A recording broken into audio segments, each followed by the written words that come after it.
Welcome, dear listener, to this quiet journey through the annals of history.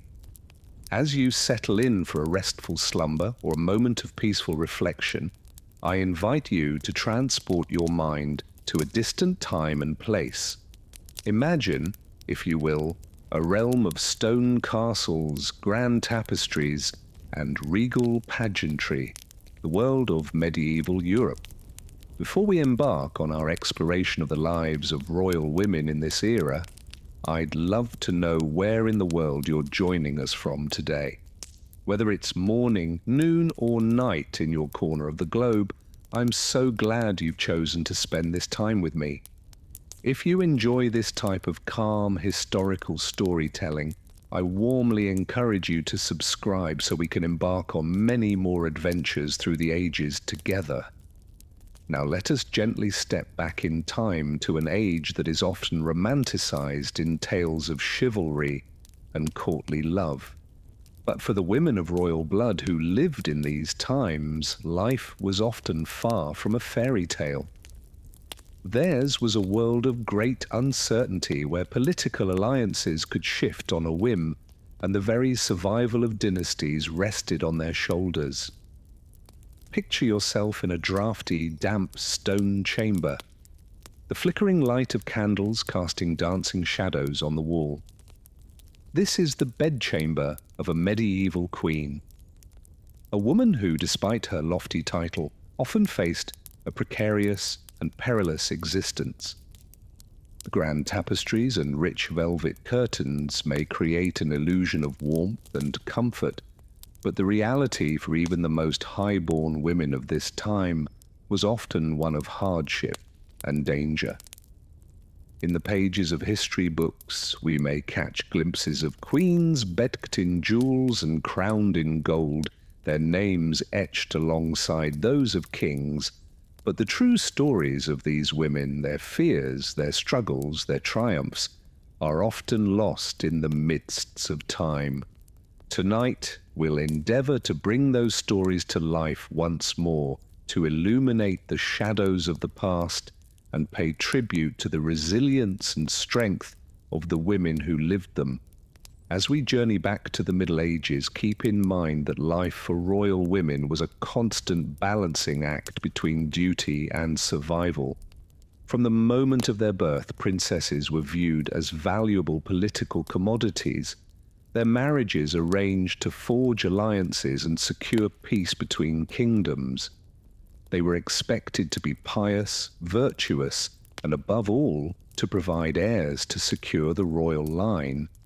But in a world where the whims of men could determine the fate of nations, even the most exalted women lived under the constant threat of danger. Assassination, revolt, and warfare were ever-present spectres lurking in the shadows of even the grandest castles.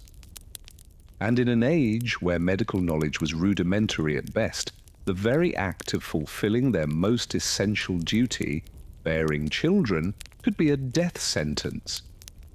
Yet even in the face of such adversity, many royal women managed to carve out spheres of influence and leave their mark on history.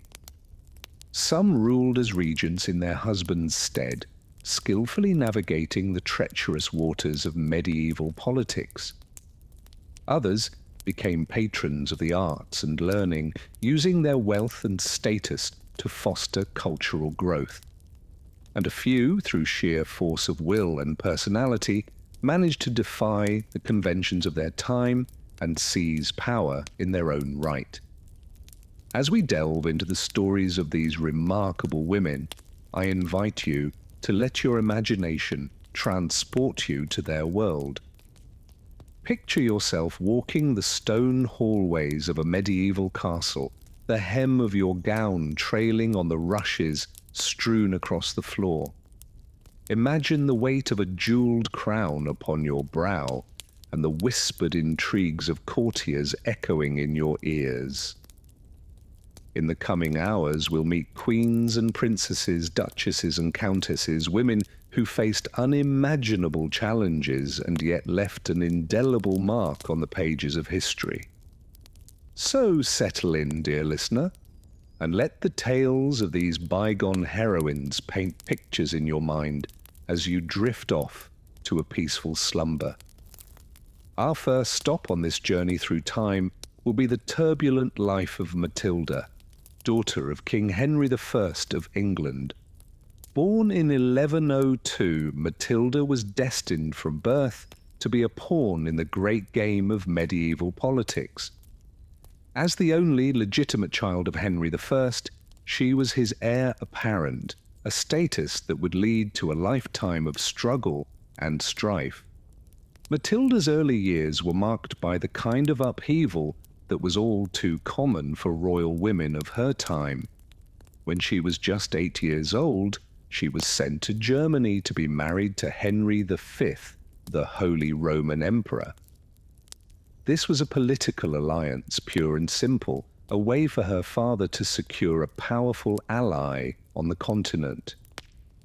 For young Matilda, it meant being torn away from all that was familiar and thrust into a foreign court where she knew neither the language nor the customs. One can only imagine the fear and loneliness she must have felt as she sailed across the sea to her new home. Her fate sealed by the machinations of men she barely knew. As Empress of the Holy Roman Empire, Matilda was expected to play the role of beautiful wife and queen. She was known for her piety and her patronage of religious houses, virtues that were highly prized in a medieval consort. But Matilda's life was not to be a quiet one of domestic contentment. In 1125, Emperor Henry V died suddenly, leaving Matilda a widow at the age of just 23. And so she found herself once again at the center of a political maelstrom. With no male heirs to inherit the Holy Roman Empire, Matilda was forced to fight for her rights as a ruler in her own name.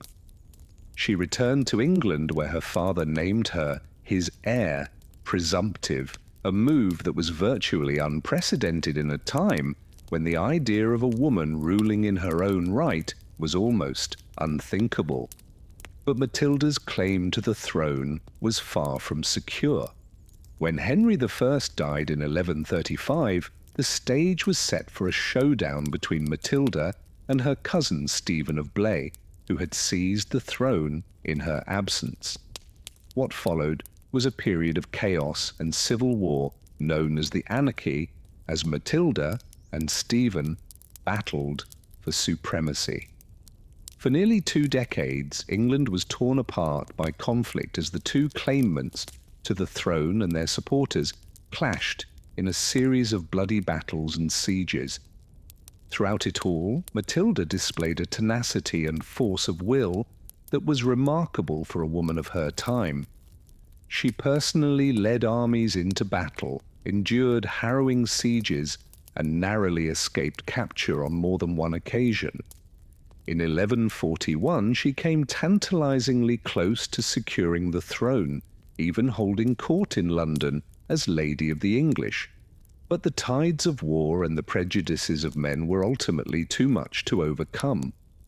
In the end, it was Matilda's son, Henry II, who would go on to rule England, founding the great Plantagenet dynasty. But Matilda's legacy lived on not just in her progeny, but in the very idea that a woman could aspire to rule in her own right. Her story is a testament to the indomitable spirit of medieval royal women who often faced unimaginable adversity and yet somehow found the strength to persevere. In a time when women were often seen as little more than property to be traded and bargained with, Matilda dared to fight for her place in history. As we continue our journey through the lives of medieval queens and princesses, we'll encounter many more stories of resilience and courage in the face of overwhelming odds. From Eleanor of Aquitaine to Isabella of France, these women navigated the treacherous waters of medieval politics with skill and determination. But for now, dear listener, let us pause and reflect on the life of Matilda, a woman who defied the conventions of her time and left an indelible mark on the pages of history. As you drift off to sleep, picture her riding at the head of her army, her banner snapping in the wind, her eyes fixed on the horizon and the crown that was her birthright. In our next chapter, we'll explore the fate of royal women who were sent far from home to serve as political pawns in the great game of medieval diplomacy. Imagine being a young princess, barely in your teens, dispatched to a foreign land to marry a man you've never met, all for the sake of a political alliance. This was the fate of countless royal women in the Middle Ages, who often found themselves at the mercy of the men who governed their lives. From Eleanor of Aquitaine to Marguerite of Provence, we'll meet queens who endured loveless marriages, dangerous intrigues, and the constant threat of exile or imprisonment. But for now, let the tale of Matilda's valor and determination be the last image in your mind as you slip into a restful slumber. Her story is a reminder that even in the darkest of times, the human spirit has an incredible capacity for resilience and strength. Good night, dear listener, and sweet dreams. When next we meet, we'll continue our exploration of the lives of medieval royal women, lives marked by duty, danger, and the eternal struggle for power and survival in a world dominated by men. As we've seen, medieval queens and princesses face the ever-present spectre of childbirth, a perilous and often deadly ordeal in an age before modern medicine. One such tragic tale is that of Anne Neville, wife to King Richard III and Queen of England for just over a year. Born into the influential Neville family, Anne was no stranger to the twists and turns of fortune that characterized the lives of medieval noble women. Her father, known as Warwick, the kingmaker, was instrumental in deposing King Henry V and installing Edward IV on the throne. But when Warwick later turned against Edward, Anne found herself caught in the middle of a bloody civil conflict. Married at just 14 to Edward, Prince of Wales, in a political alliance, Anne became Princess of Wales, but her young husband was killed in battle just months later. Widowed and taken prisoner, Anne's future was thrust into uncertainty. In a twist of fate, she would soon marry Richard, Duke of Gloucester, her late husband's rival, and the future Richard III.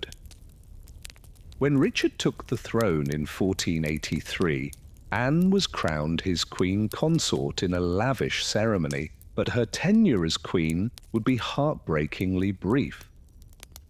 Just a year later, Anne faced the devastating loss of her only child, 10-year-old Edward of Middle. The prince's death left Richard without an heir, and by all accounts, Anne was shattered by the loss. Compounding this tragedy, Anne's own health soon took a turn for the worse. By March of 1485, the 28-year-old queen was dead, possibly of tuberculosis, or, as some whispered, of a broken heart.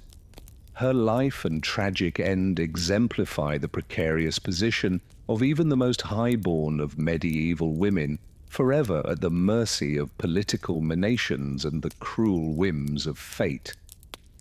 Worn down by grief and illness, Anne Neville was laid to rest in Westminster Abbey, the same hallowed ground where she had so recently been crowned. The grandeur of her funeral only underscored the fleeting nature of her glory.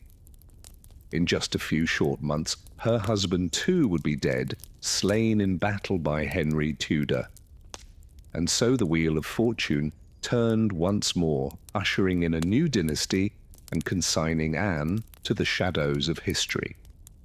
But while Anne Neville's life was cut tragically short, other medieval queens managed to carve out a lasting legacy through their piety and patronage.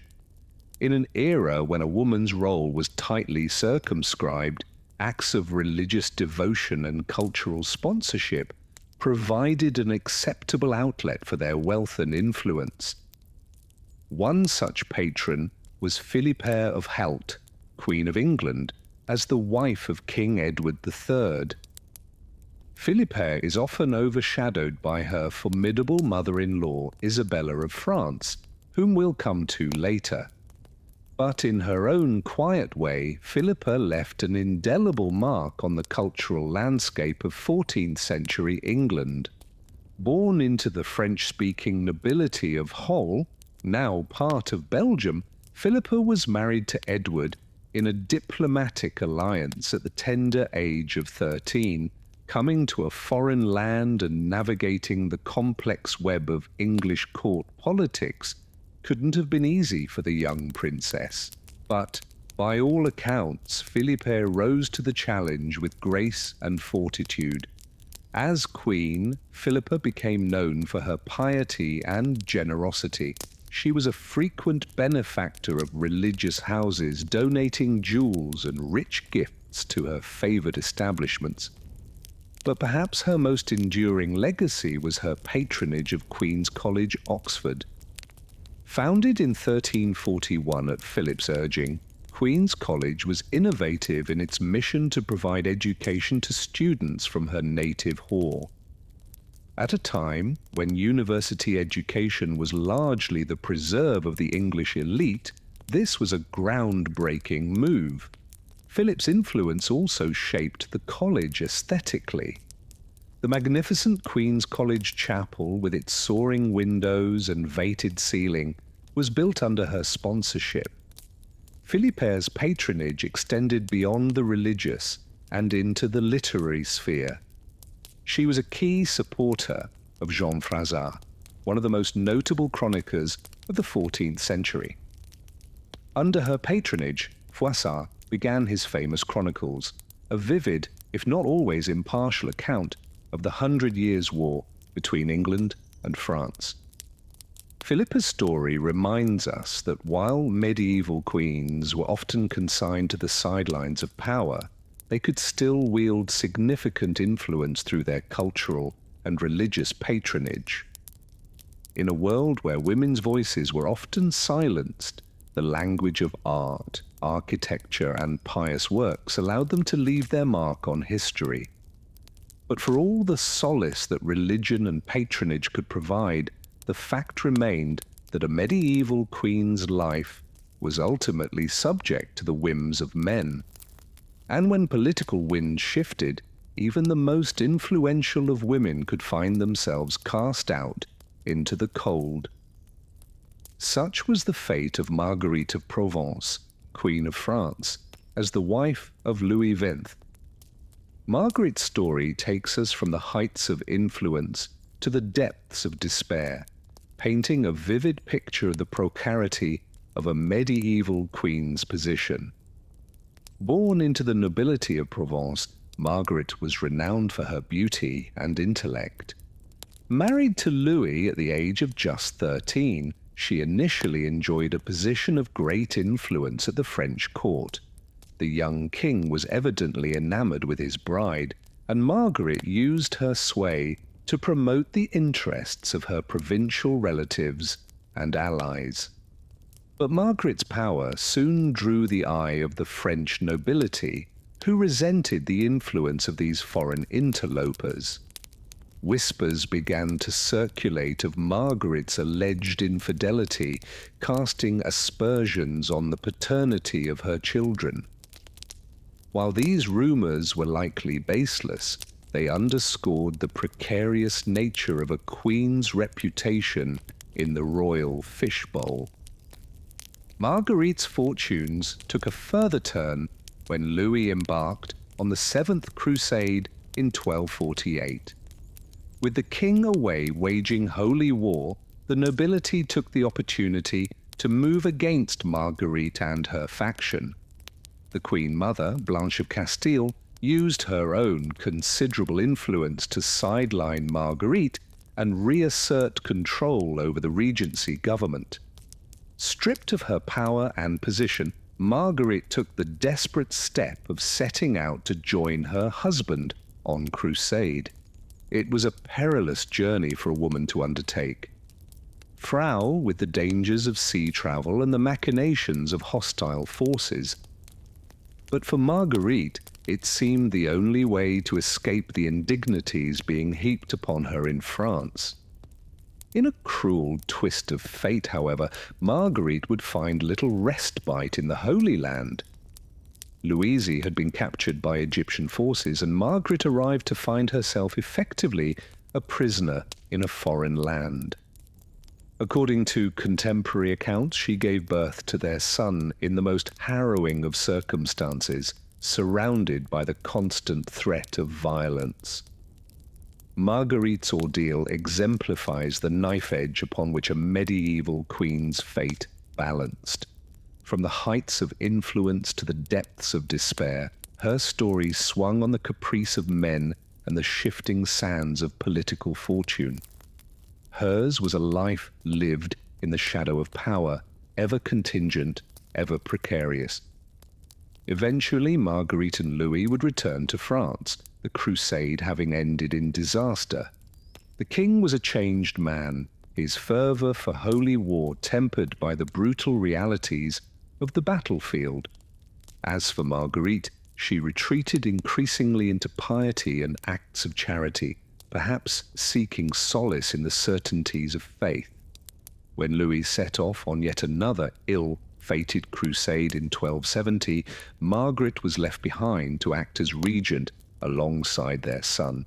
It was a poignant coda to a life marked by so many twists and turns of fate. Marguerite would outlive her husband by nearly 3 decades, bearing witness to the reigns of her son and grandson. In the end, Margherita Provence's story encapsulates so many of the themes we've explored in the lives of medieval queens. From the heights of power to the depths of despair, hers was a life buffeted by the winds of political fortune. Yet through it all, she endured a testament to the resilience and fortitude of the women who so often bore the brunt of medieval power politics. But of course, not all medieval queens were content to remain in the shadows. Some, through sheer force of will and personality, managed to carve out a sphere of real influence and power. One of the most notorious examples of this is Isabella of France, the so-called she-wolf, who deposed her own husband, King Edward II of England. Isabella's story reads like something out of a dark fairy tale, a tale of love, betrayal, and ultimately revenge. Born into the French royal family, Isabella was married off to Edward II at the tender age of 12 as part of a diplomatic alliance. But from the start, the marriage was fraught with tension and mistrust. Edward, by all accounts, was a weak and ineffectual king, more interested in his male favourites than in the business of ruling. Chief among these favourites was Piers Gaveston, a charismatic Gascon knight who had an almost hypnotic hold over the young king. Edward's obsession with Gaveston and his willingness to shower him with titles and riches soon aroused the eye of the English nobility. For Isabella, Gaveston's influence over her husband must have been a constant source of humiliation and frustration. She was effectively sidelined in her own marriage, her status as queen eclipsed by that of a low-born knight. But Isabella was no shrinking violet. She bided her time, building alliances and cultivating her own power base. The tipping point came in 1325 when Edward sent Isabella to France on a diplomatic mission. It was a decision he would come to regret. In France, Isabella found a powerful ally in the form of Roger Mortimer, a disgruntled English nobleman who had been exiled by Edward. Together they hatched a daring plan to depose the king and install Isabella's son, the future Edward III, on the throne.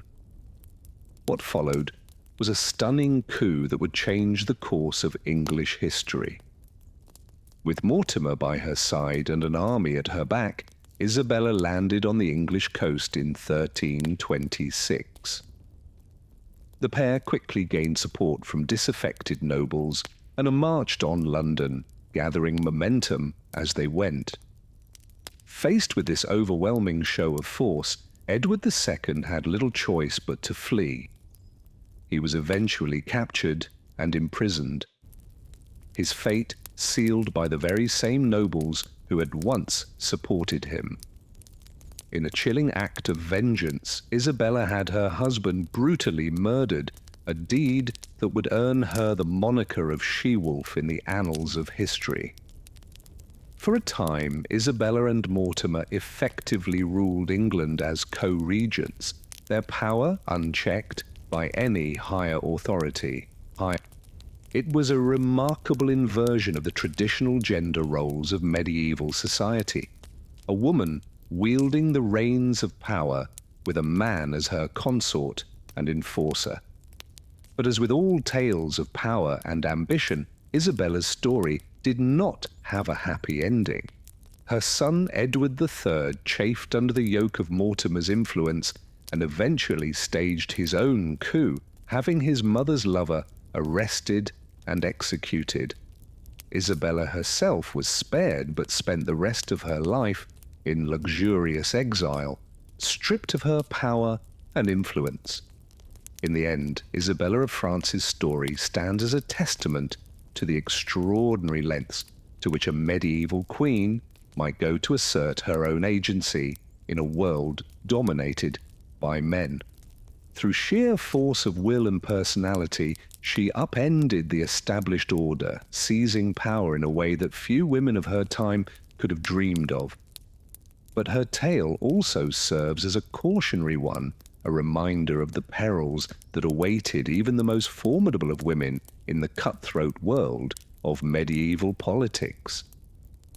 For in the end, Isabella's grasp on power was always tenuous, dependent on the whims of the men around her. When those whims shifted, as they inevitably did, she found herself cast aside, a victim of the very same forces she had once sought to control. As we come to the end of our journey through the lives of these remarkable women, it's worth reflecting on the harsh realities they faced. To be a queen in the Middle Ages was to walk a constant tightrope, balanced precariously between power and peril.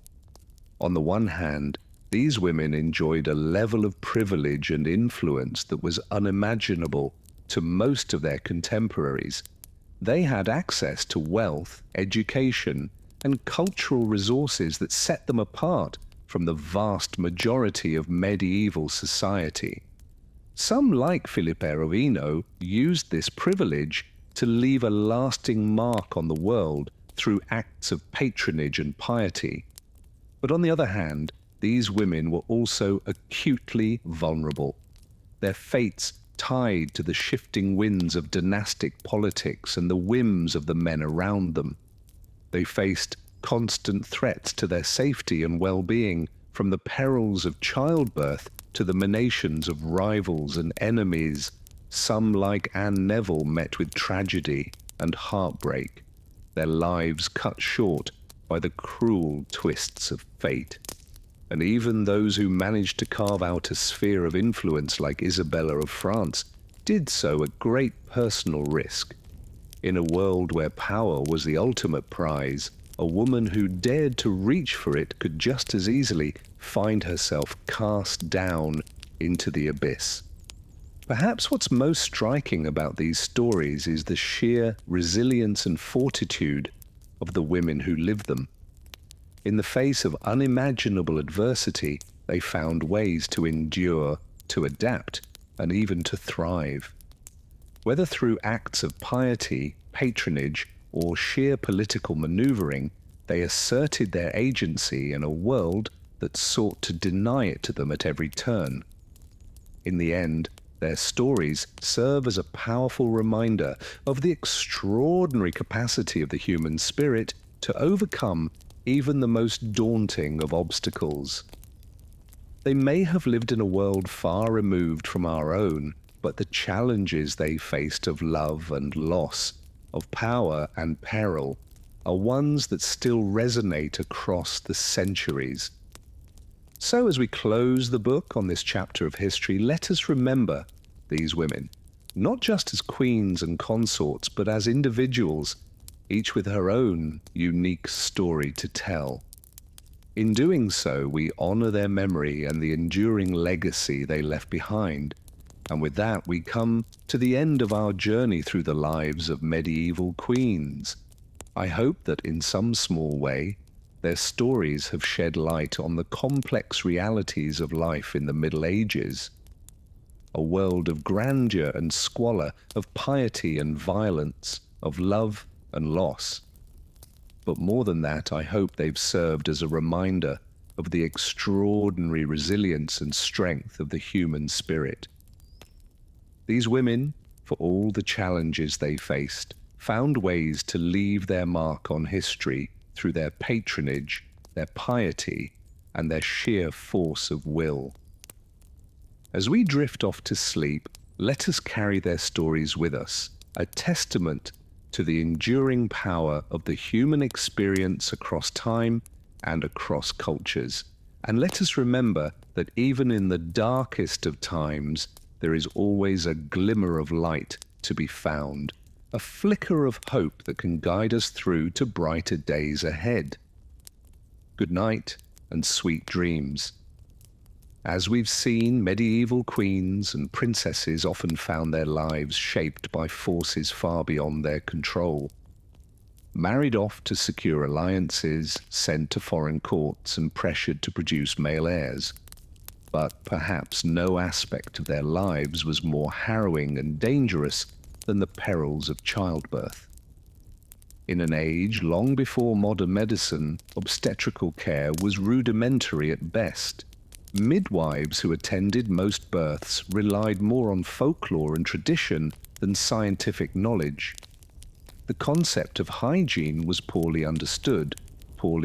Labor took place in dark, stuffy chambers, on beds soiled with the bodily fluids of previous births.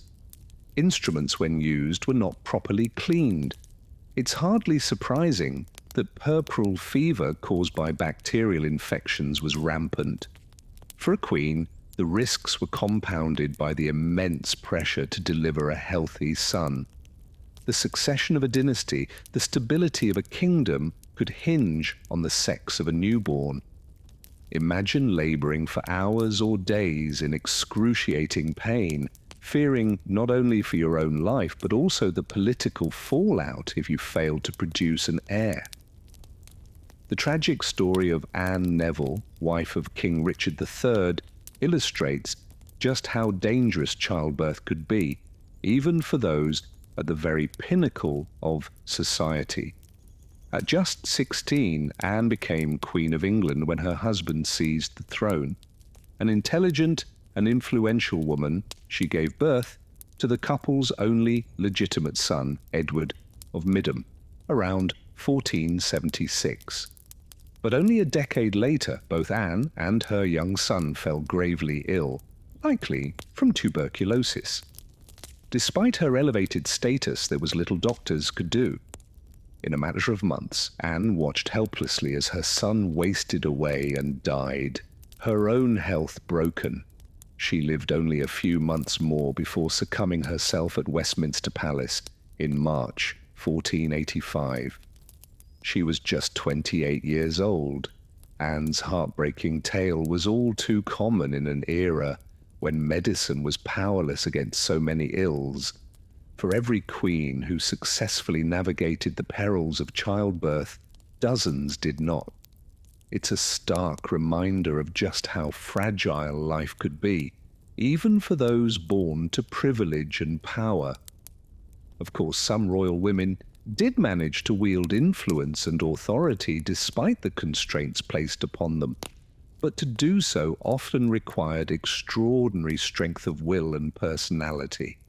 They had to navigate not only the dangers of the birthing bed, but the cutthroat intrigues of court politics as well. One such formidable figure was Philippa of Hold, Queen of England. As the wife of King Edward III, married at just 13, Philippa quickly demonstrated her intelligence and political acumen. She deftly managed the royal household and served as an important advisor to her husband. But Philippa's most enduring impact may have been as a patron of the arts and scholarship. She sponsored writers like Jean Froissart and provided pensions for scholars at Oxford University. The Queen's College at Oxford, founded in 1341, still bears her name today. In an age when women were largely excluded from formal education, Philippa helped foster a flourishing of learning and culture.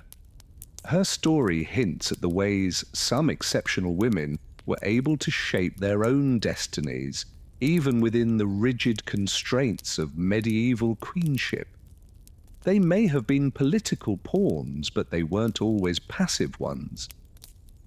Still, for the vast majority of royal women, the realities of their lives were harsher and more circumscribed. Even queens who enjoyed relatively stable and successful marriages could find themselves facing the precariousness of their position if their husband died. Without a male protector, a widowed queen could quickly become vulnerable to the machinations of ambitious nobles or the hostility of a new king. Some sought safety by retiring to a convent. Others threw themselves on the mercy of their relatives.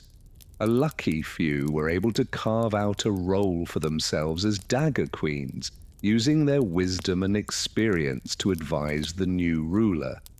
But even this was a tenuous existence, always at the pleasure of the reigning monarch.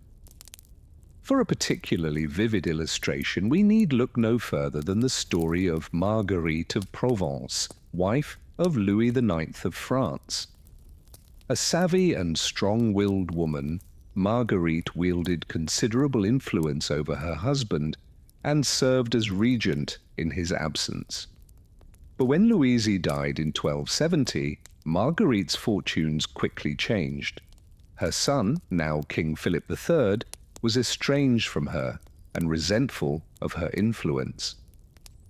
Facing increasing hostility at court, Margaret went on pilgrimage, traveling to the Holy Land in the hopes of securing allies and support. But the new king outmaneuvered her, intercepting her letters and turning her own household against her. Increasingly isolated, Marguerite eventually went into exile in Provence, living out her remaining years far from the centres of power she had once controlled. Hers is a stark illustration of just how quickly a queen's fortunes could change. No matter how powerful or influential she might be during her husband's reign, a royal widow could find herself cast aside, marginalized, or even persecuted once a new king took the throne. The chessboard of medieval politics was forever in flux, with queens as vulnerable as any other piece. Of course, not every queen went quietly into exile or retirement. Some, like the infamous Isabella of France, fought back against the powerlessness of their position with shocking force and tenacity. Married to Edward II of England, Isabella chafed at her husband's neglect and the undue influence of his male favourites at court. In 1325, she returned to her native France, ostensibly to negotiate a peace treaty. But once there, Isabella set about plotting an invasion to depose her own husband. With the help of her lover, Roger Mortimer, she raised an army and sailed for England, landing in 1326. The country quickly rallied to her cause, and Edward II was captured and forced to abdicate in favour of his young son. Isabella now ruled as regent in all but name. It was a stunning reversal. a woman overthrowing the rightful king, but Isabella's bold gambit illustrates just how high the stakes could be for medieval queens. Deprived of official power, they could still find ways to exert their will, even if it meant resorting to violence and intrigue. Isabella's story is a vivid reminder that while royal women were often pawns, they weren't always passive ones. Through cunning, determination, and sheer force of will, a few managed to upset the chessboard and seize some measure of control over their own fates. But such dramatic coups were the exception rather than the rule.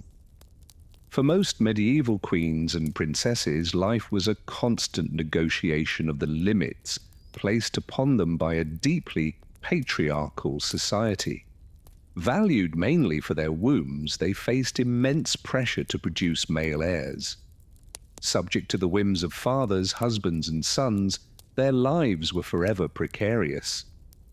Some found a measure of autonomy through religious devotion or patronage of the arts. Others forged alliances and exerted soft power behind the scenes. A tenacious few even managed to rule as regents or wield overt political influence. But none could fully escape the brutal realities of their position. In a world where power was the preserve of men, royal women faced a constant struggle to shape their own destinies.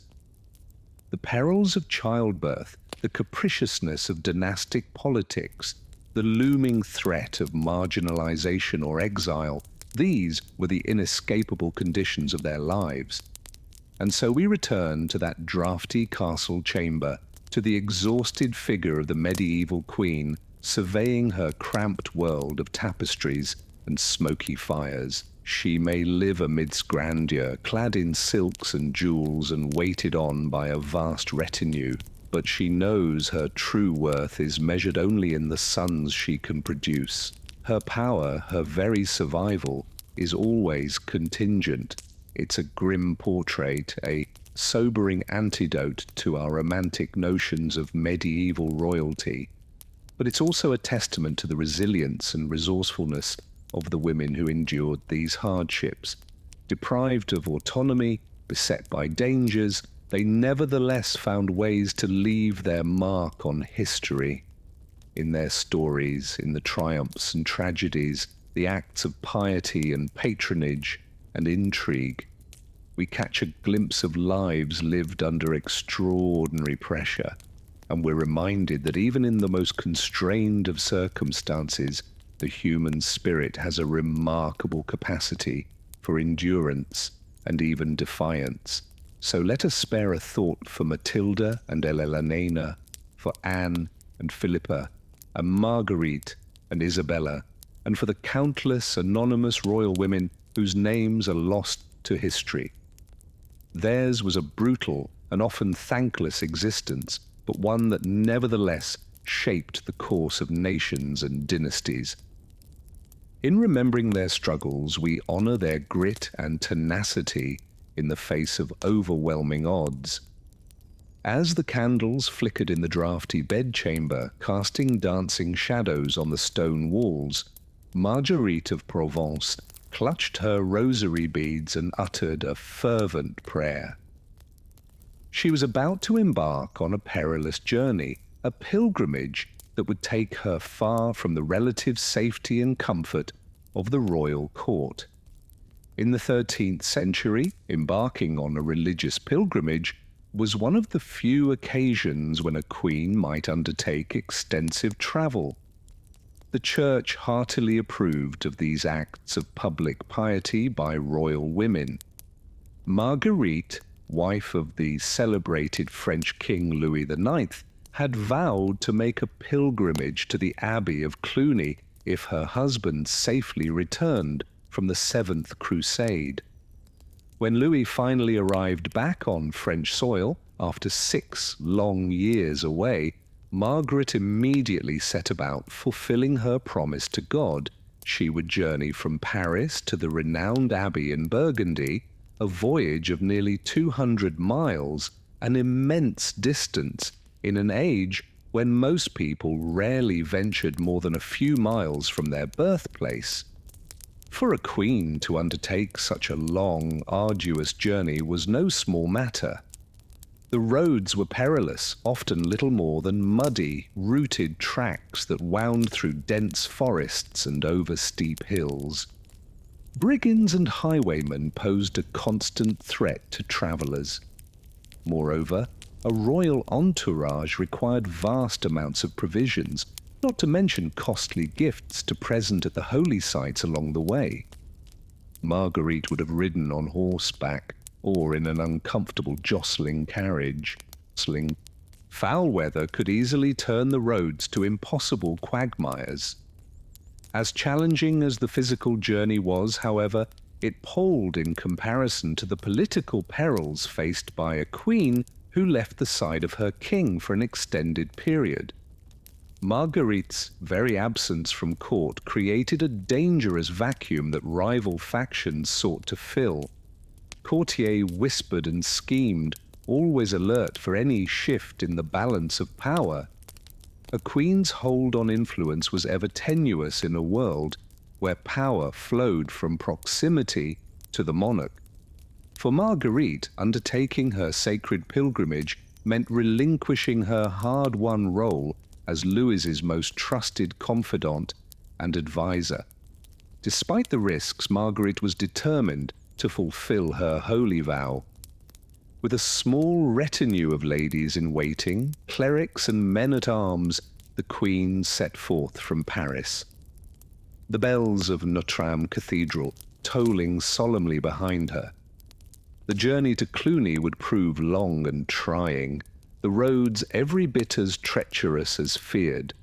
But for Marguerite, the arduous pilgrimage offered a rare chance to break free from the stifling confines and intrigues of court life, if only for a time. As she rode slowly onward, the Queen's thoughts surely drifted to the holy relics and sights that awaited her. Marguerite looked forward to spending time in tranquil prayer and contemplation within the hushed cloisters of Cluny Abbey.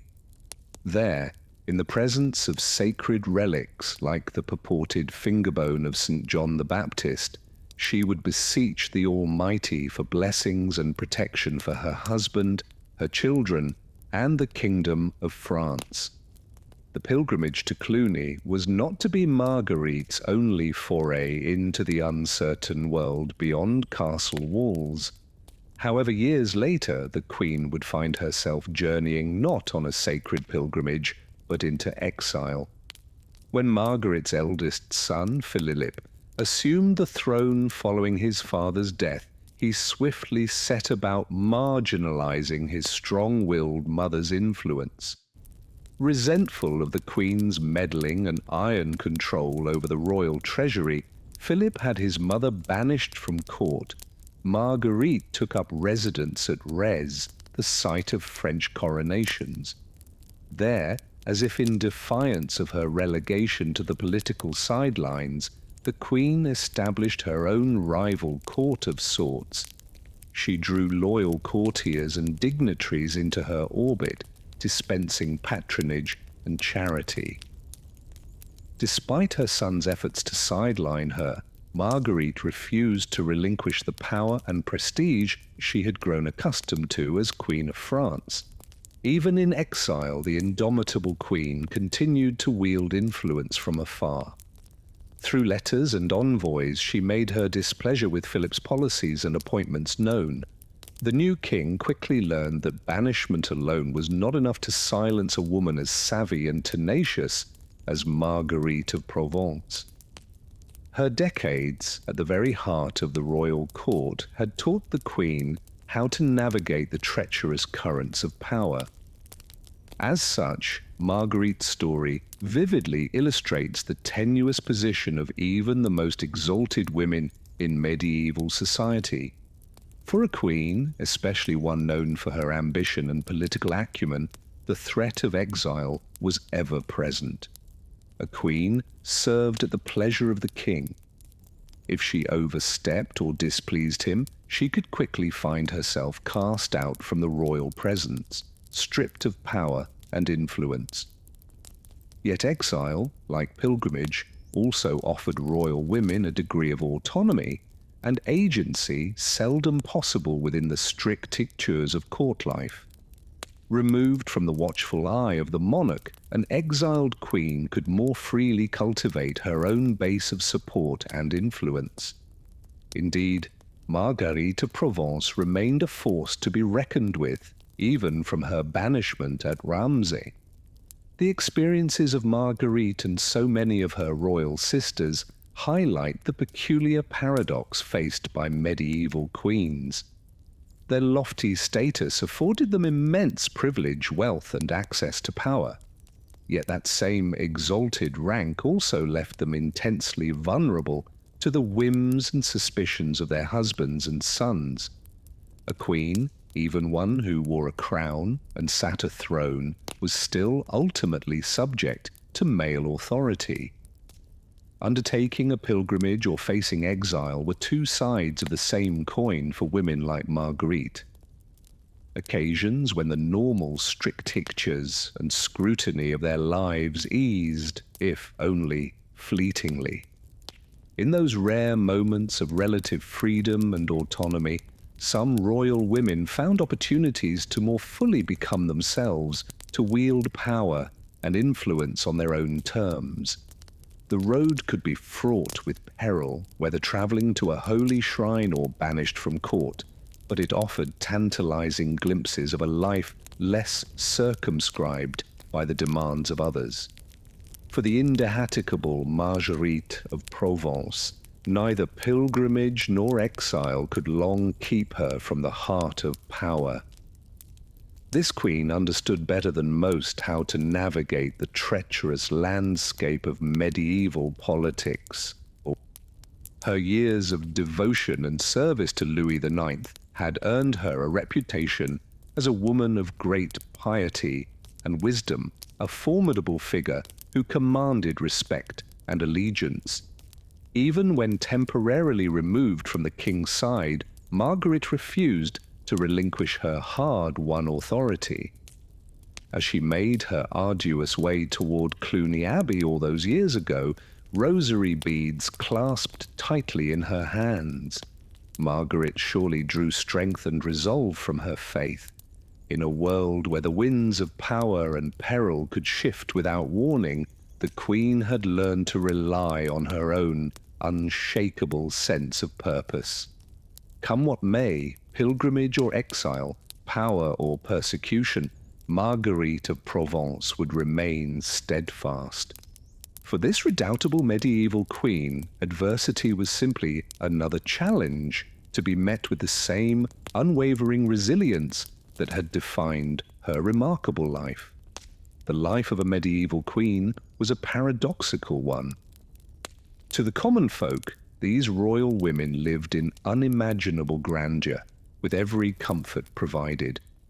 But behind the castle walls lay a harsh and precarious existence, where even the most blue-blooded ladies were not immune from the era's many perils.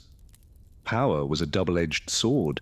It provided prestige, but also painted a target on one's back in a world where fortunes could change at the drop of a hat. Perhaps no one embodied these contradictions more than Eleanor of Aquitaine. Born into nobility as the Duchess of Aquitaine in her own right, she was renowned across Europe for her beauty, intelligence, and sizable inheritance. These qualities made Eleanor a much sought-after bride, and at just 15 years old, she was married off to King Louis VI of France in 1137. While such an illustrious match might seem like a fairy tale ending, the reality was far from idyllic. Eleanor chafed at the restrictions placed on her by the pious and austere French court. The king was more interested in religious devotion than romantic love, and the couple became increasingly estranged. During their marriage, Eleanor accompanied Louis on the ill-fated Second Crusade to the Holy Land, an arduous journey for even the hardiest of men, let alone a young queen. The expedition was a failure on many fronts, and rumours swirled that Eleanor had engaged in an affair with her uncle Raymond while in Antioch. Although never proven, the scandal further strained her relationship with Louis. Upon their return, the couple soon sought an annulment on the grounds of consanguinity, as they were in fact distant cousins. The convenient discovery of this blood tie provided a face-saving way to end their unhappy union. At age 30, Eleanor once again found herself a pawn on the marriage market, albeit an extremely valuable one. Her vast lands made her an attractive prospect for many powerful suitors. Just 2 months after her annulment, she hastily wed the young Henry Plantagenet, Duke of Normandy and Count of Anjou. It was a defiant match that shocked many, as Henry was the rival and enemy of her former husband, Louis. This second marriage proved more passionate, but no less tumultuous. Henry and Eleanor had a fiery dynamic, clashing often as two strong personalities, both accustomed having their way. When Henry ascended to the English throne in 1154, Eleanor was crowned Queen of England. Over the next 13 years, she bore Henry 8 children, including 5 sons, finally achieving the critical duty of providing male heirs. But Eleanor was no passive consort content to stay quietly in the background. She continued to be actively involved in governance, often serving as regent in Henry's absence.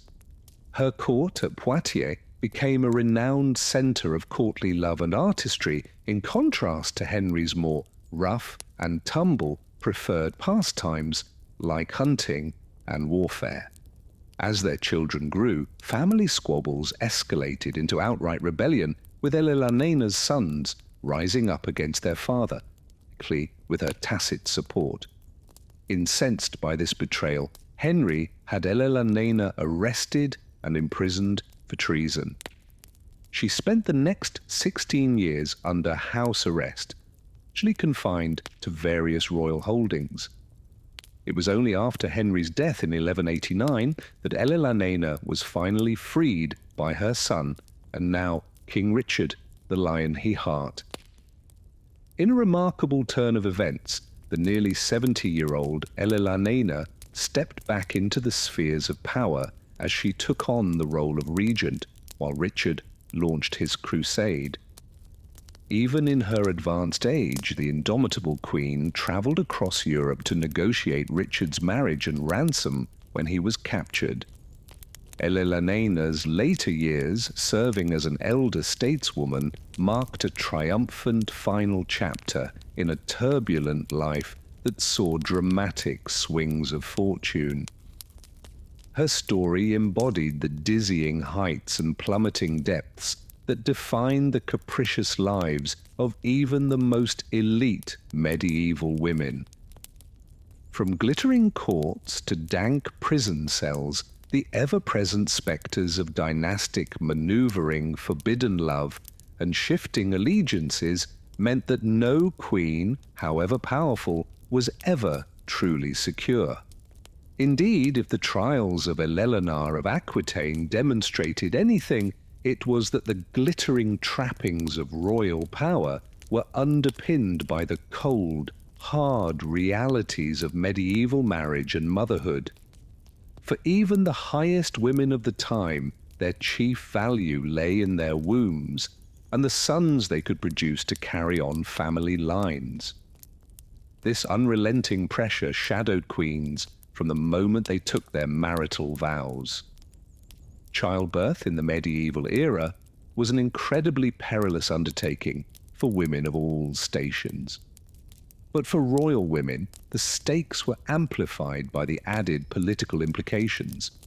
A queen's fertility was a matter of dynastic urgency, with the succession and stability of entire kingdoms often hinging on her ability to bear healthy sons. Yet the state of medical knowledge in the Middle Ages was woefully inadequate to ensure safe deliveries. Childbirth was an agonizing and life-threatening ordeal, with queens confined to dark, airless chambers for the final weeks of pregnancy to protect the baby from evil spirits, and they were attended by midwives of varying skill who relied on a combination of folk wisdom, prayer, and dubious concoctions to ease labor pains. Hygiene was rudimentary at best, with chambers strewn with rushes to soak up the copious blood and fluids of delivery. It's estimated that about 5% of births ended in the mother's death, most commonly from infection. For royals, the rate was likely even higher, given the frequency with which queens found themselves pregnant. Anne Neville, the wife of King Richard III of England, endured a particularly heart-wrenching reproductive struggle. Married at just 16 years old in 1472, Anne faced immense pressure to produce an heir for the House of York. Her first pregnancy ended in miscarriage, a devastating but all too common outcome. In 1473, Anne finally gave birth to a son, Edward of Middham. The kingdom rejoiced at the arrival of a male heir to cement the York claim to the throne. But just 2 years later, tragedy struck when the little prince fell ill and passed away suddenly. Anne was understandably grief-stricken at the loss of her only child. Worse still, Anne herself had emerged from the birthing bed changed. Once described as a great beauty, her health was now shattered, possibly from a difficult delivery or postpartum infection. She became increasingly frail and withdrawn, a shadow of her former vibrant self. As one chronicler noted, she was wasted with sorrow. Despite her fragile condition, Anne conceived again in late 1484. It was to be her final pregnancy, as she died in March of 1485, at the age of just 28. The cause was likely related to the cumulative physical strains of childbearing exacerbated by her general ill health. Richard III was shattered by his beloved queen's passing, and just 5 months later he too met his end at the Battle of Bosworth Field. Anne Neville's poignant tale highlights the unforgiving physical toll that reproduction exacted on the bodies of medieval royal women. Regarded as little more than vessels for carrying on dynasties, queens were afforded precious little rest between pregnancies to recover, placing enormous strain on their health. The pressure to keep producing heirs was unrelenting, even in the face of miscarriages, stillbirths, and infant mortality.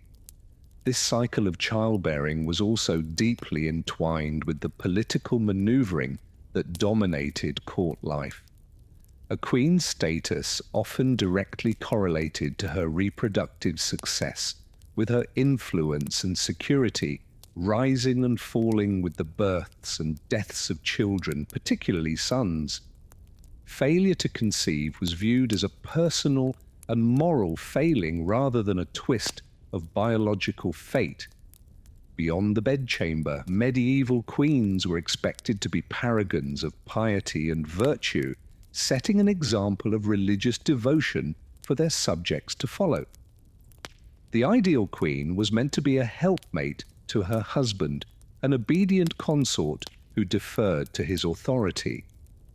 In reality, this submissive veneer often concealed a carnier political instinct, with savvy queens finding ways to exercise influence informally. One common avenue for queens to flex their patronage muscle was through sponsoring religious institutions and causes. Founding abbeys, almshouses, and hospitals was a way to publicly display one's magnanimity and godliness, while also creating a network of loyal clerics and retainers. These acts of conspicuous piety served to counter the frequent whispers about Queen's lasciviousness and meddling that swirled around court. Philippa of Hainaut, the wife of King Edward III of England, skillfully navigated these expectations during her 3 decades as queen. Revered for her compassion and generosity, she endowed Queen's College at Oxford University with the aim of providing education to poor students. She was also a keen patron of the arts, employing minstrels and poets to entertain at her lively court. But perhaps Philippa's most enduring legacy was her influence on the next generation of Plantagenets. She served as a trusted advisor to her eldest son Edward, the famed Black Prince, cultivating his leadership abilities and Chivalric ideals. When the king descended into Doge, it was Philippa who helped manage the transition of power to their capable heir.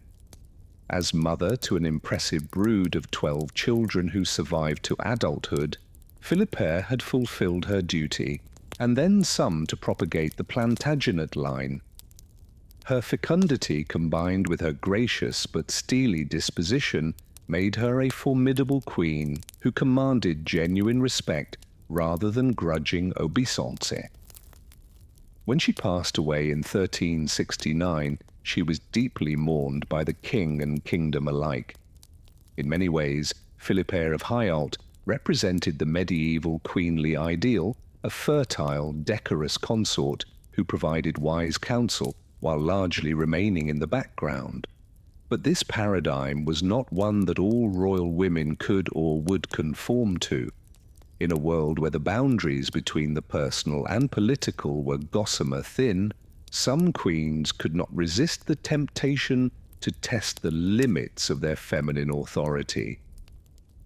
Perhaps no medieval queen pushed the envelope further than Isabella of France. The only surviving daughter of King Philip IV of France, Isabella was married off to King Edward II of England in 1308 at the tender age of 12. It was a classic diplomatic alliance meant to ease tensions between the two kingdoms. But the marriage soon ensued as Edward's blatant favoritism toward his male courtiers, particularly Hugh Despenser the Younger, alienated Isabella. By 1325, the arrangement between the royal couple had reached a breaking point.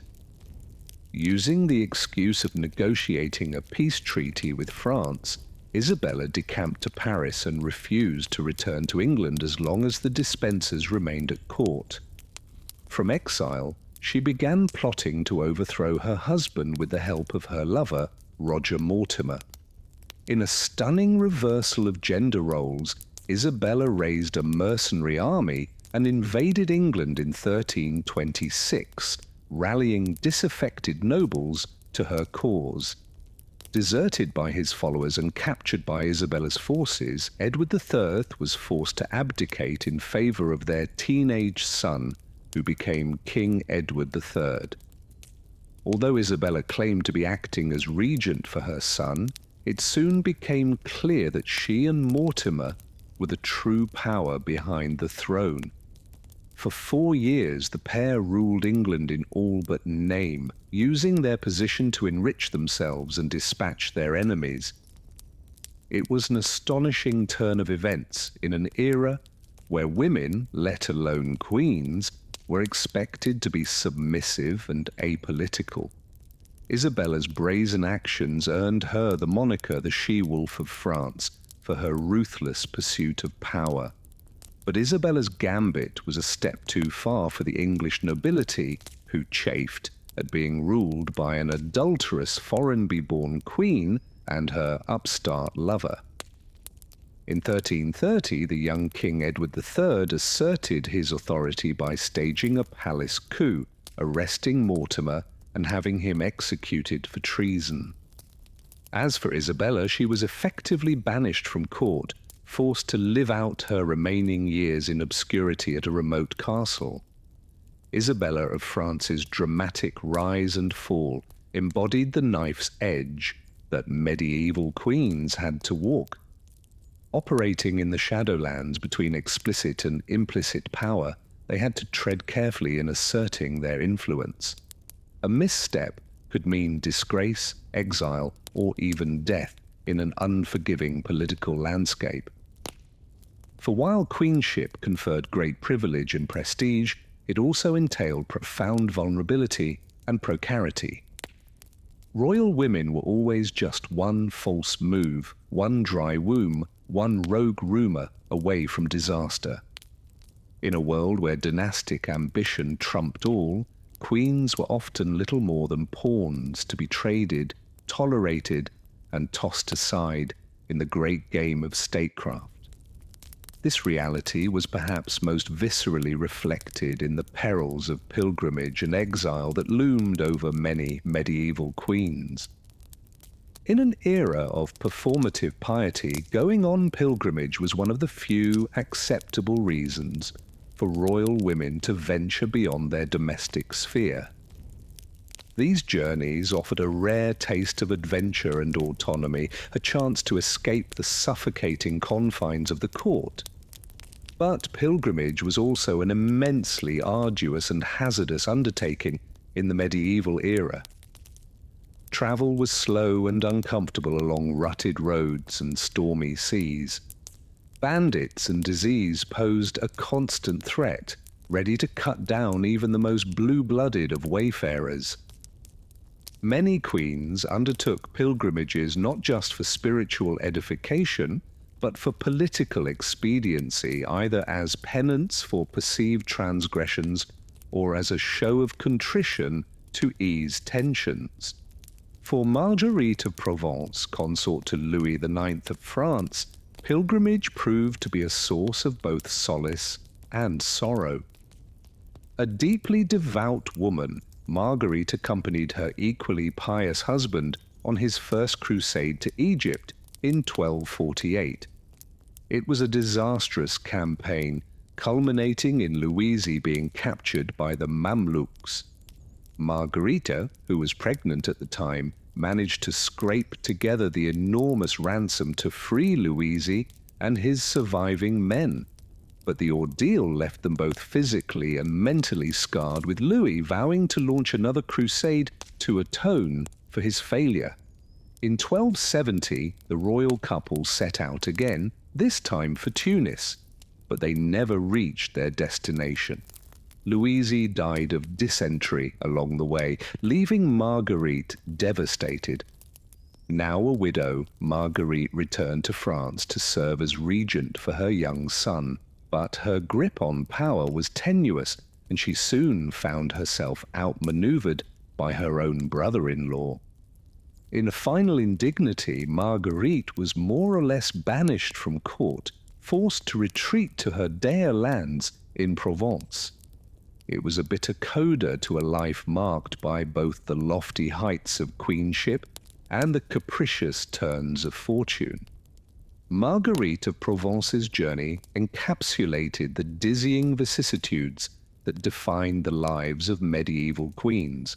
Theirs was a tightrope existence, forever balanced between the sacral and the strife, the exalted and the insecure.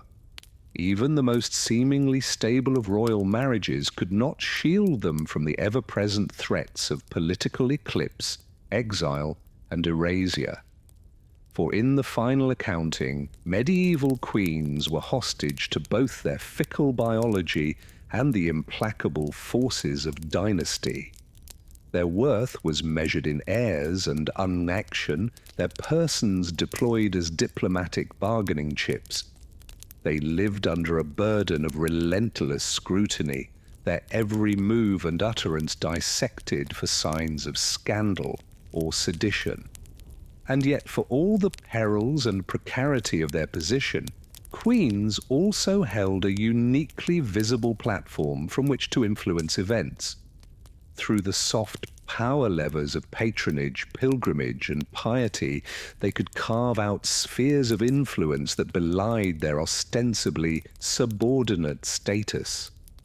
Behind the placid mask of queenly composure lay reservoirs of resilience and resourcefulness that sustained them through the many trials of their station.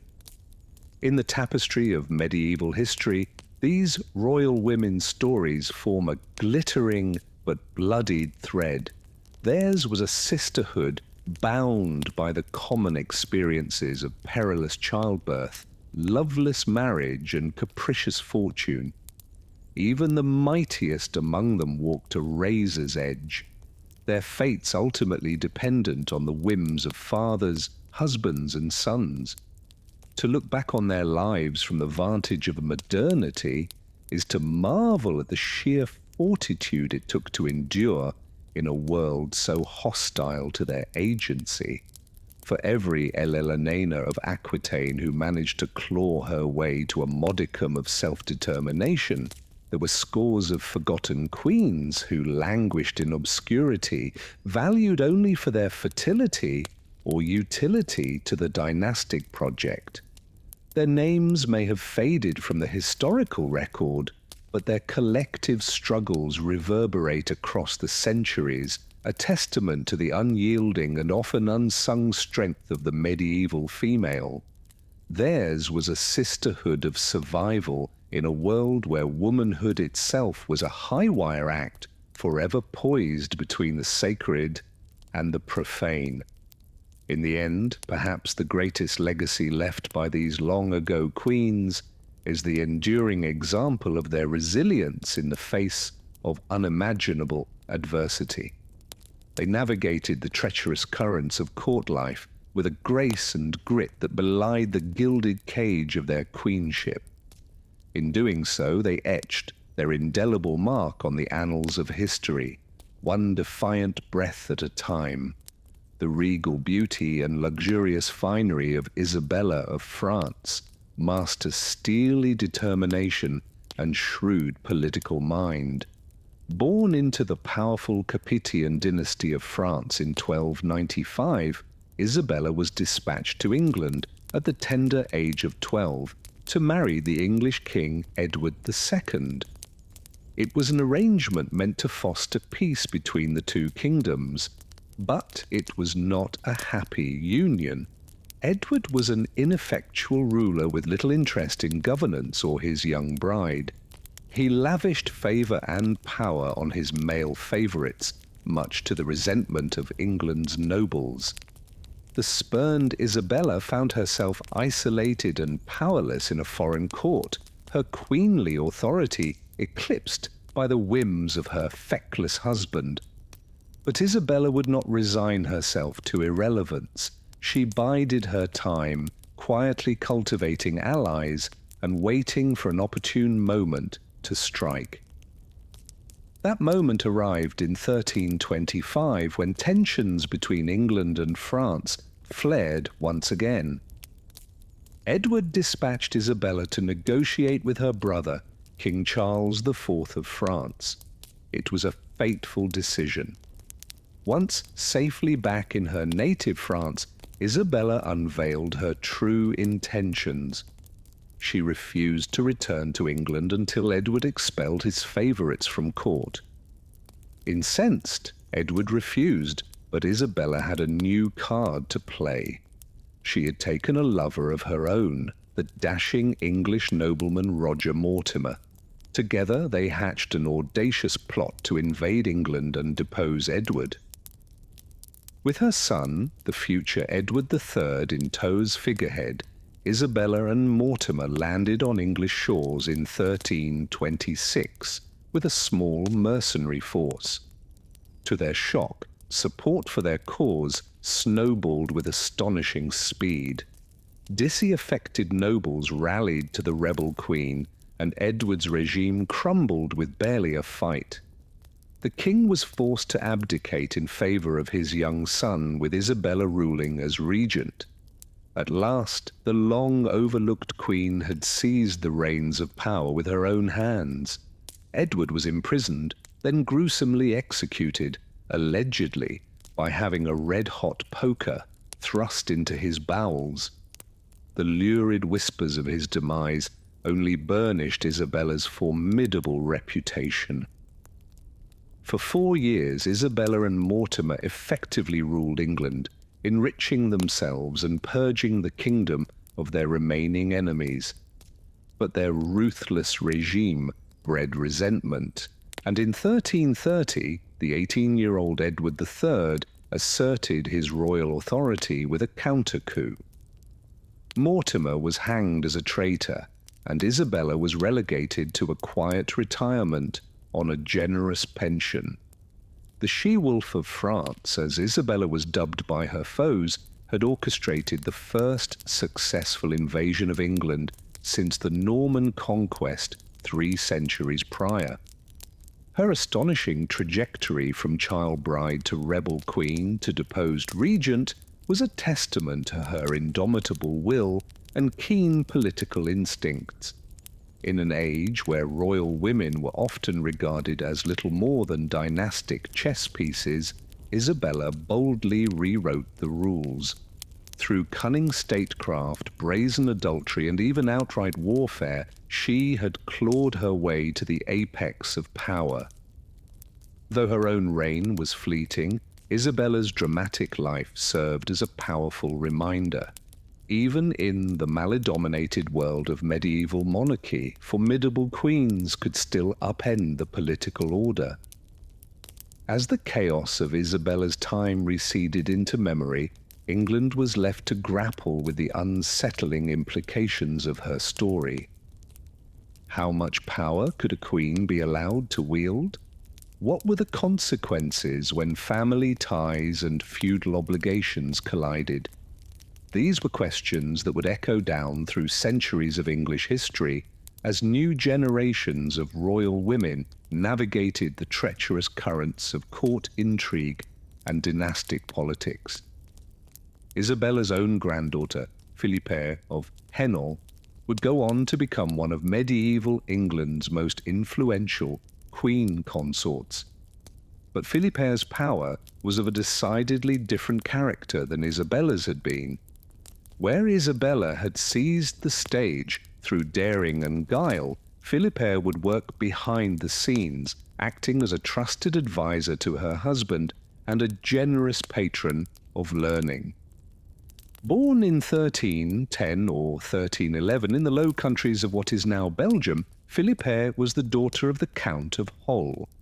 At age 9, she was betrothed to the future Edward III of England, Isabella's son. It was a splendid match meant to bolster vital trade ties between England and the Low Countries. In 1328, a jubilant Philippa arrived in London for a magnificent royal wedding. By all accounts, the marriage was a success both politically and personally. The young couple were well suited and grew genuinely fond of each other. When Edward launched his audacious bid to claim the French crown, triggering the 100 Years' War, Philippa accompanied him on campaign, even giving birth to their son in a tent on the battlefield. But it was in the domestic sphere that Philippa truly shone. She served as regent in her husband's absence, managing the kingdom's affairs with wisdom and care. Fluent in several languages, she maintained diplomatic ties across Europe, and she became a celebrated sponsor of the arts, literature, and education. Philippa funded the expansion of the famed colleges of Oxford and Cambridge and supported scholars like Jean Froissart, whose chronicles remain an invaluable window into 14th century life. She was known for her piety and generosity, distributing alms to the poor and founding religious houses like the famous Queen's College, Oxford. Despite bearing at least a dozen children, including another future king, John of Gaunt, Philippa remained a vibrant presence at court into her later years. When Edward III founded the Ceoalic Order of the Garter, Philippa was appointed its first lady companion, a singular honour. Her death in 1369 was deeply mourned by the king and kingdom alike. The poet Geoffrey Chaucer, who owed his early success to Philippa's patronage, composed verses in her honour, praising her virtue and noble spirit. In Philippa, England had found a queen who perfectly embodied the medieval ideal, gracious and loyal, learned and devout. But even a paragon like Philippa was not immune to the harsh realities facing royal women in the Middle Ages. The hazards of childbirth had shadowed Philippa throughout her marriage. At least 3 of her children had died young. And for all the genuine affection between Philippa and Edward, she had still been a stranger in a strange land, dispatched from one court to another to serve the interests of men. It was a theme that played out again and again in the lives of medieval queens and princesses. Whether forging their own paths like the audacious Isabella, or working within the constraints of their role like the estimable Philippa, these women walked a perilous tightrope. The splendor of their rank was forever haunted by the specter of personal tragedy and political upheaval. As the Middle Ages wore on, the perils and pressures facing royal women would only grow. The age of chivalry was giving way to the cold calculations of the Renaissance. As a new generation of kings and queens jockeyed for power on an ever more complex European stage in this treacherous new world, the role of the royal consort would be more fraught than ever.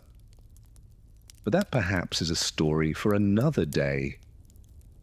For now, we leave Philippa of Hoe to her well-deserved rest, and the rebel Queen Isabella to her complicated legacy.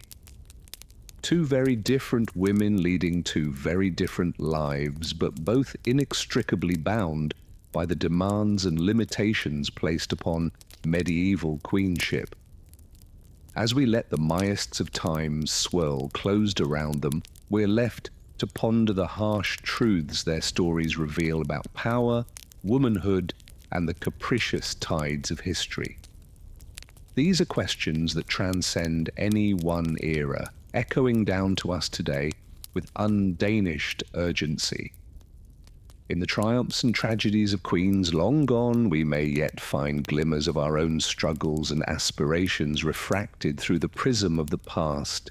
So let us bid good night to Philippa and Isabella, and to all the royal women of the Middle Ages whose lives were so often marked by peril and precarity. May their stories continue to instruct and inspire us even as we work to build a world where the circumstances of one's birth no longer dictate the shape of one's life. And may we always remember the quiet courage of those who came before, blazing trails through uncharted territory with grace, grit, and unflinching resolve. As the candles gutter and the first fingers of dawn creep across the horizon, we close the chapter on another era, secure in the knowledge that the lessons it holds are not lost to time, but waiting patiently for us to discover anew. Like a loyal chronicler keeping vigil over the ages, history stands ready to illuminate our present and guide our steps into an ever-unfolding future. And so we sleep, a chance to dream of fair Philippas and fierce Isabellas and all the untold stories that lie between the lines of the history books. For in the end, it is the human heart that animates the grand tapestry of time, and it is there, in the quiet moments and unsung struggles, that the true essence of our shared past is woven stitch by precious stitch. As Isabella of France's tumultuous tale reminds us, even the most privileged and powerful women in medieval society walked a precarious tightrope. The glittering crowns and sumptuous gowns concealed a darker reality, one of uncertainty, peril, and too often tragedy.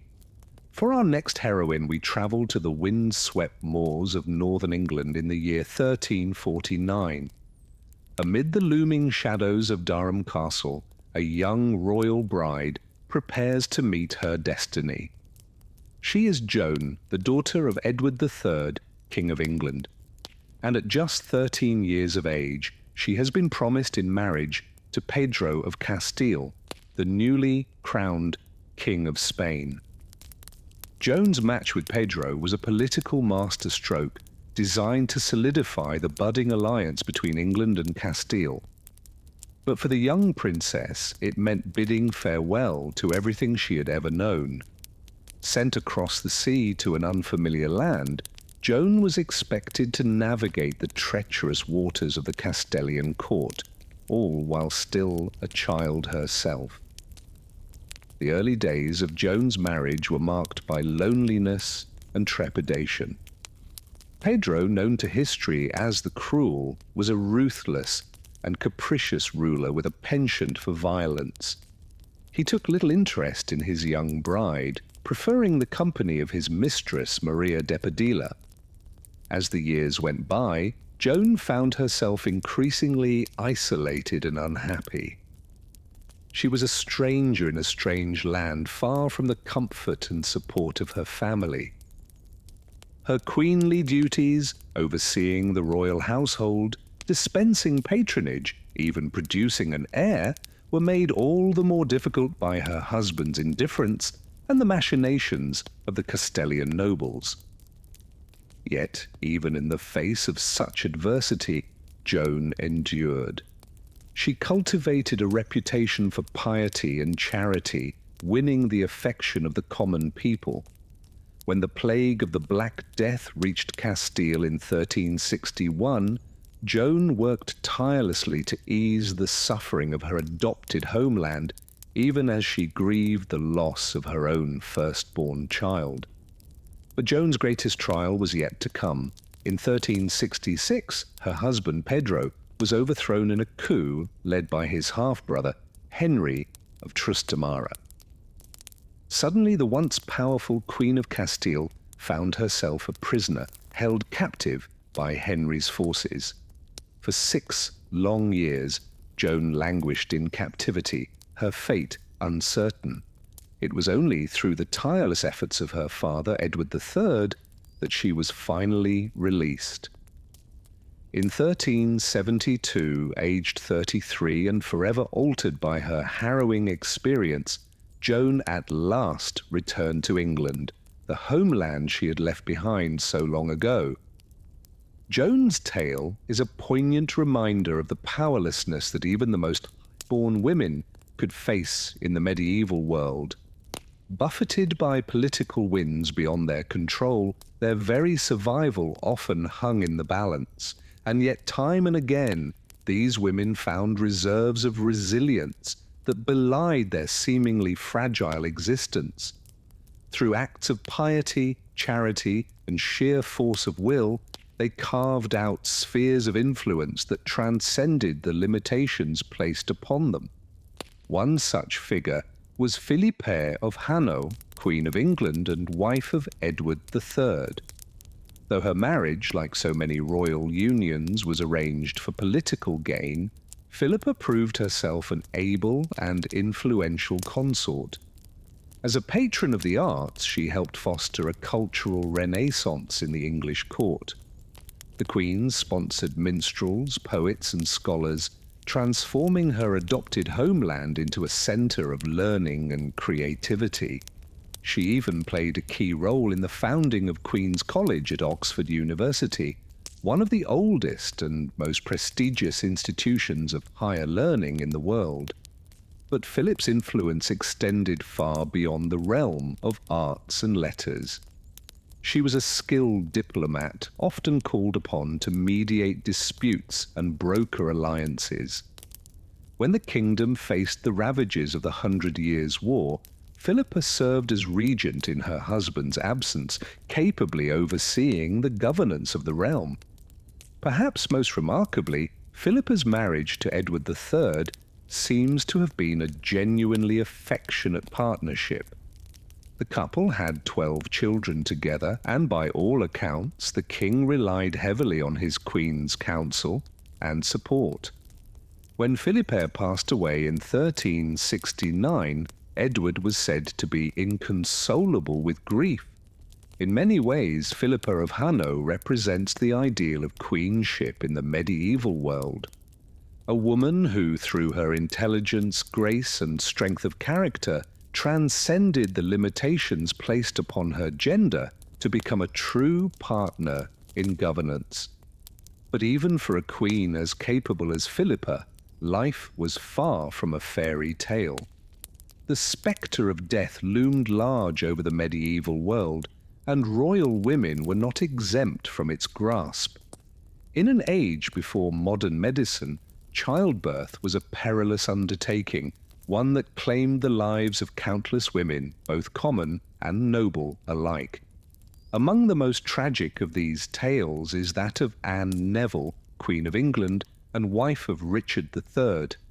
A daughter of the powerful Neville family, Anne was no stranger to the turbulent political landscape of 15th century England. Her father, Richard Neville, Earl of Warwick, was a key player in the Wars of the Roses, a bloody civil conflict that pitted the houses of Lancaster and York against each other in a battle for the English throne. Like so many medieval women, Anne's fate was inexorably tied to the political fortunes of the men in her life. When her father fell out of favour with the Yorkist King Edward IV, Anne and her sister Isabel were married off to Edward's younger brothers, George and Richard, in a bid to shore up the fragile peace. But the calm would not last. In 1471, Anne's father and husband were killed in battle against Edward's forces, leaving her a widow at the tender age of 14. Her lands and titles were stripped away, and she was placed in the custody of her brother-in-law, the future Richard III. What followed was a whirlwind courtship that scandalized the English court. Richard, it seems, had fallen deeply in love with his young charge and was determined to make her his queen. In a secret ceremony, the two were wed, much to the dismay of those who saw the match as a blatant power grab. As Queen of England, Anne Neville's life was marked by both triumph and tragedy. She bore Richard a son, Edward, securing the Yorkist dynasty's hold on the throne. But the young prince's life would be cut tragically short, dying at just 10 years of age. Anne herself would not long outlive her son.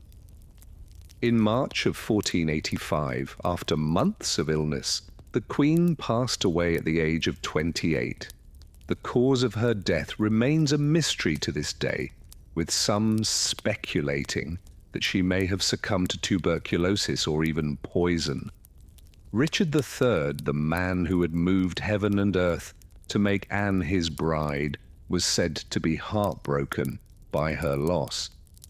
In a letter written shortly after her death, he described his queen as a good, gracious, and most virtuous lady who lived her life in a very Christian way.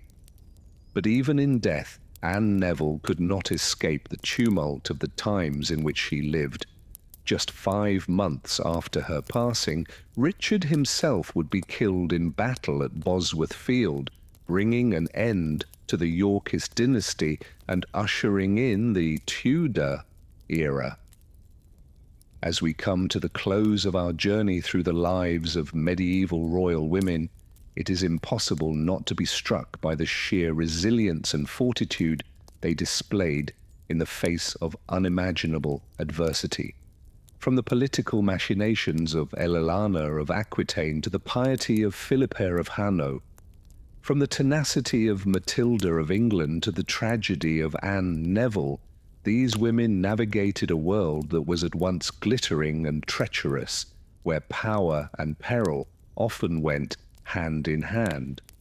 Their stories serve as a poignant reminder that even in the most rarefied echelons of society, medieval women faced challenges and constraints that are almost unimaginable to us today.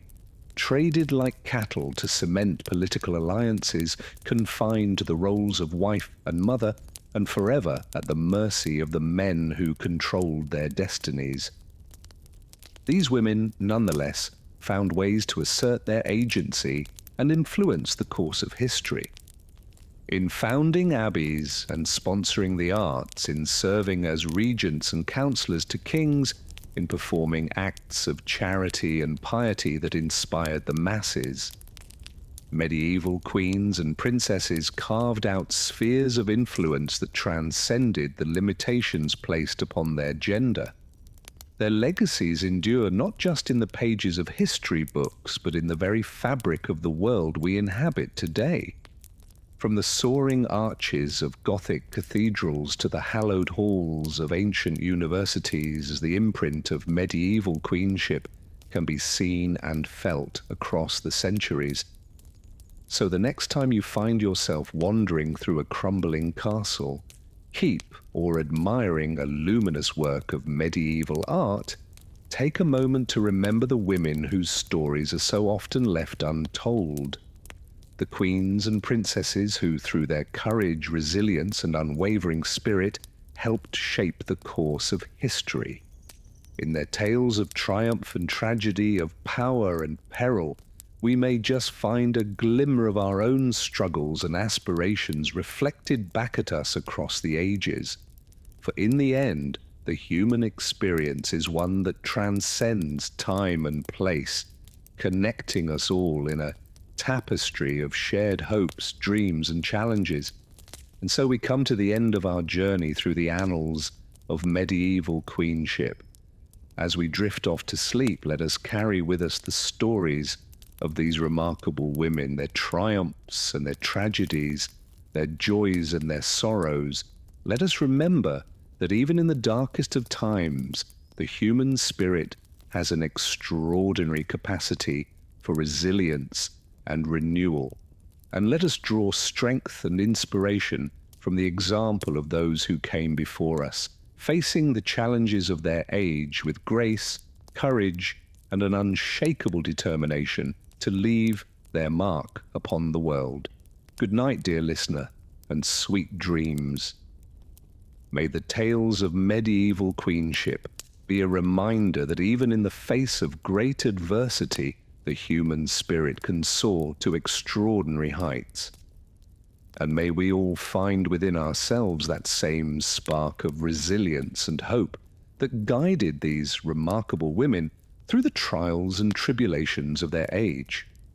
For in the end, their stories are our stories, a testament to the enduring power of the human experience, and a reminder that even in the darkest of times, light and hope can always be found. As we've seen, life for royal women in the Middle Ages was often a precarious balancing act between duty, danger, and fleeting moments of influence. But perhaps no queen exemplifies this tumultuous existence quite like Marguerite of Provence. Born in 1221 to the Count of Provence, Marguerite was married off at the tender age of 13 to King Louis IX of France, 20 years her senior. She arrived in the strange northern court speaking no French, surrounded by suspicious courtiers who scorned her Provençal entourage. Young and isolated, Marguerite nevertheless threw herself into the role of queen, bearing 11 children over the course of her marriage. But Marguerite's real trial came in 1248 when Louis set off on the Seventh Crusade, determined to recapture Jerusalem from the Muslims. Appointed regent in her husband's absence, the 27-year-old queen suddenly found the weight of the entire French kingdom resting on her slim shoulders. It was a daunting task. With the king away, unrest simmered among the nobles, and the people, chafed under heavy taxes, levied to fund the crusade. Marguerite had to use all her wit and charm to keep the peace, making strategic appointments, negotiating with fractious lords and representing the monarchy with grace and steel. But even as she grew into her power, danger lurked around every corner. Assassins were an ever-present threat. One of Marguerite's own cousins was murdered in his bed, and there was always the risk that Louise might not return from the crusade at all, leaving her son's claim to the throne vulnerable. Thankfully, Louise did come back in 1254, his army decimated by battle and disease.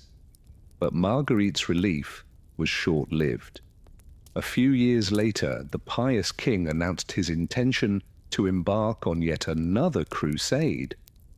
This time, over Marguerite's strenuous objections, he insisted she accompany him.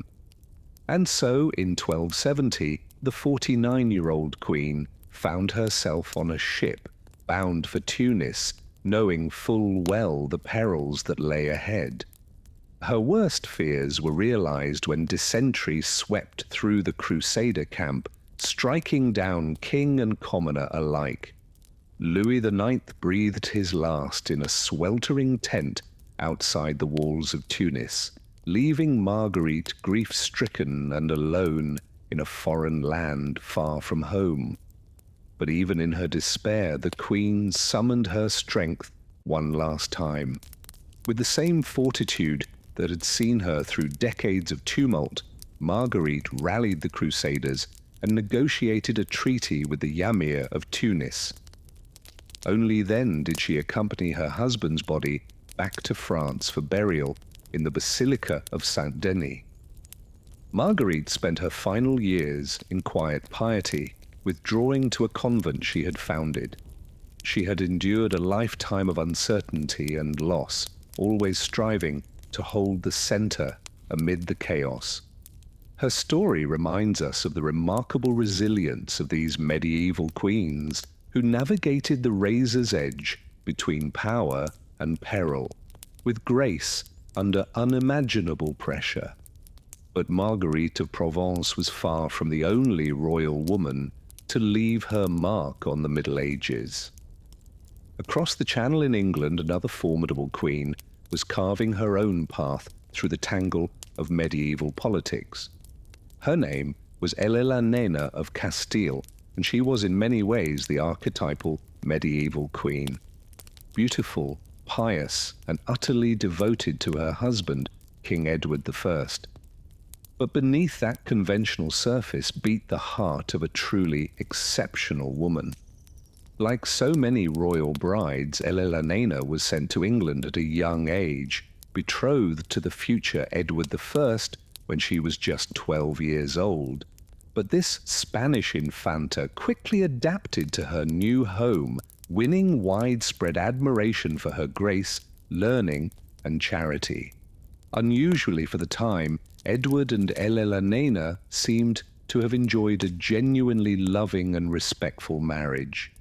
The king relied heavily on his wife's counsel, entrusting her with key diplomatic missions and even the running of the government when he was away on military campaigns. In fact, Eleanor spent much of her marriage on the move, accompanying Edward on his endless wars and royal progresses. This was no small thing at a time when travel was slow, arduous, and fraught with danger, especially for a woman who was almost constantly pregnant. But Eleanor took to the road with aplomb, overseeing a huge household staff and earning a reputation for her tireless work ethic. Rare for a queen, she even joined Edward on crusade to the Holy Land in 1270, sharing the hardships of the campaign trail. However, it was in times of crisis that Eleanor truly shone. When Edward was wounded by a poisoned dagger in the Holy Land, she famously sucked the venom from his arm, saving his life at the risk of her own. And when their first son died in infancy, Eleanor was a rock of comfort for the grieving Edward. But perhaps Eleanor's defining moment came in 1290, as she and Edward journeyed north to suppress a Scottish rebellion. After months of hard travel, the 49-year-old queen fell gravely ill with a fever, probably brought on by the harsh conditions. As she lay dying in a village near Lincoln, Eleanor gathered her strength to dictate her will and bid farewell to her stricken husband. Devastated by her loss, Edward ordered an elaborate funeral procession to carry her body back to London, erecting the famous Eleanor crosses at each stopping point. Today, those elegant stone crosses still stand as a testament to a truly remarkable medieval queen, one who combined piety, intelligence, and an indomitable spirit to leave an indelible mark on English history. Through the stories of women like Marguerite of Provence and Eleanor of Castile, we catch a glimpse of the complex realities of life for royal women in the Middle Ages. These were not delicate house flowers, but rather strong, savvy, and resilient figures who navigated the treacherous currents of medieval politics with skill and determination. Yet even as we admire their fortitude, we must remember the steep price they paid for their lofty status. In a world where royal women were valued primarily as marriage pawns and broodmares, even the most privileged among them faced a lifetime of uncertainty, danger, and loss. From the ever-present threat of childbirth to the constant jockeying for power and influence, the life of a medieval queen was a tightrope walk over a bottomless abyss.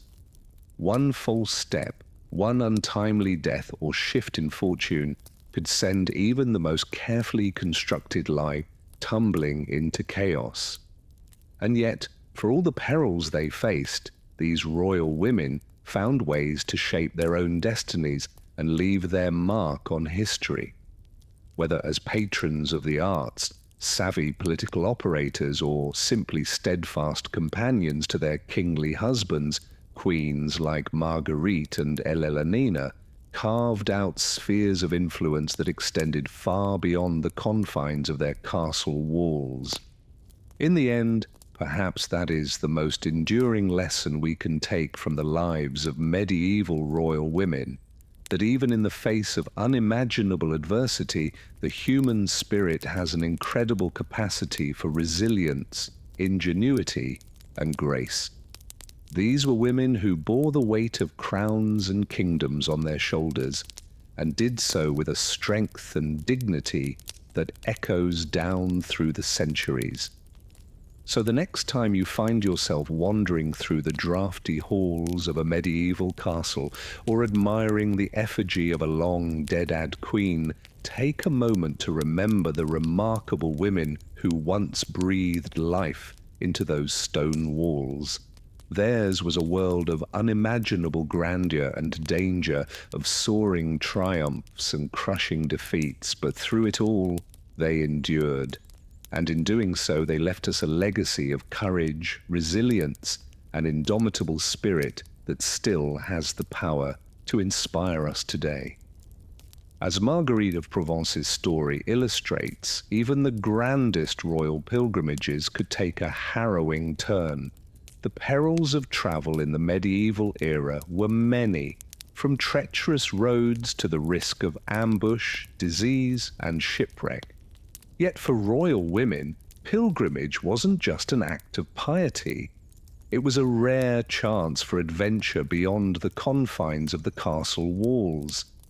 Isabella of France, wife of King Edward II, embarked on a different kind of journey, one that would lead her down a dark and twisted path. Born into the French royal family, Isabella was renowned for her beauty and intelligence. In 1308, at the tender age of 12, she was wed to Edward in a grand ceremony meant to seal an alliance between England and France. But their marriage was troubled from the start. Edward was a weak and frivolous king, more interested in lavish entertainments and the company of his male favorites than in matters of state.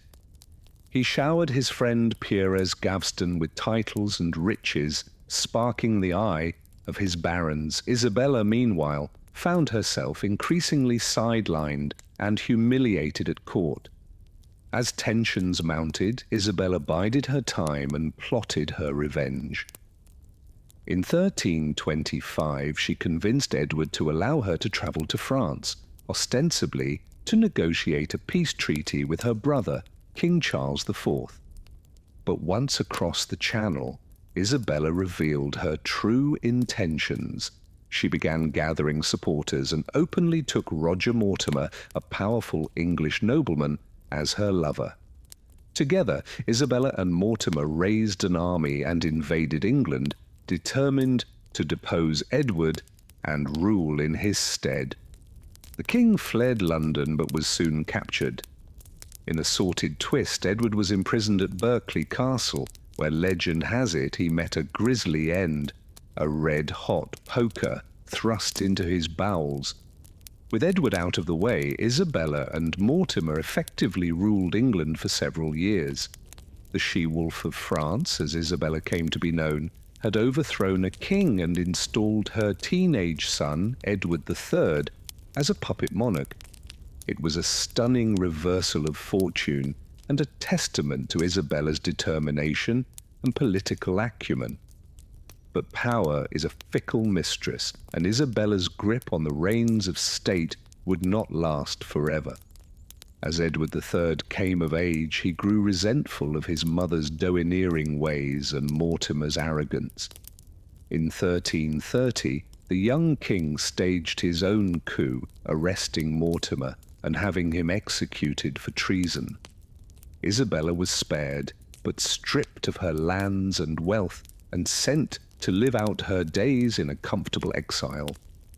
Isabella's story is a stark reminder that even the most influential of medieval queens were ultimately dependent on the whims of men, whether husbands, sons, or lovers. The same wits and W's that could elevate a woman to dizzying heights of power could just as easily be her undoing.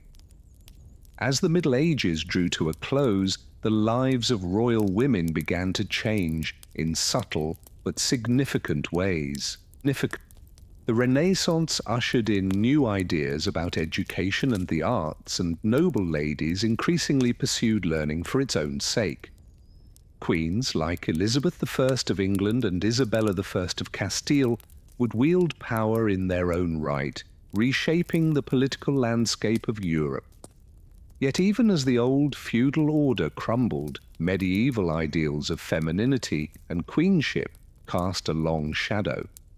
Royal women were still prized for their beauty, their fertility, and their piety above all else. They navigated a treacherous world where power was precarious and danger lurked around every corner. From Matilda's tenacious fight for the English crown to Isabella's ruthless bid for vengeance, the stories of medieval queens are filled with drama, intrigue, and astonishing resilience in the face of overwhelming odds.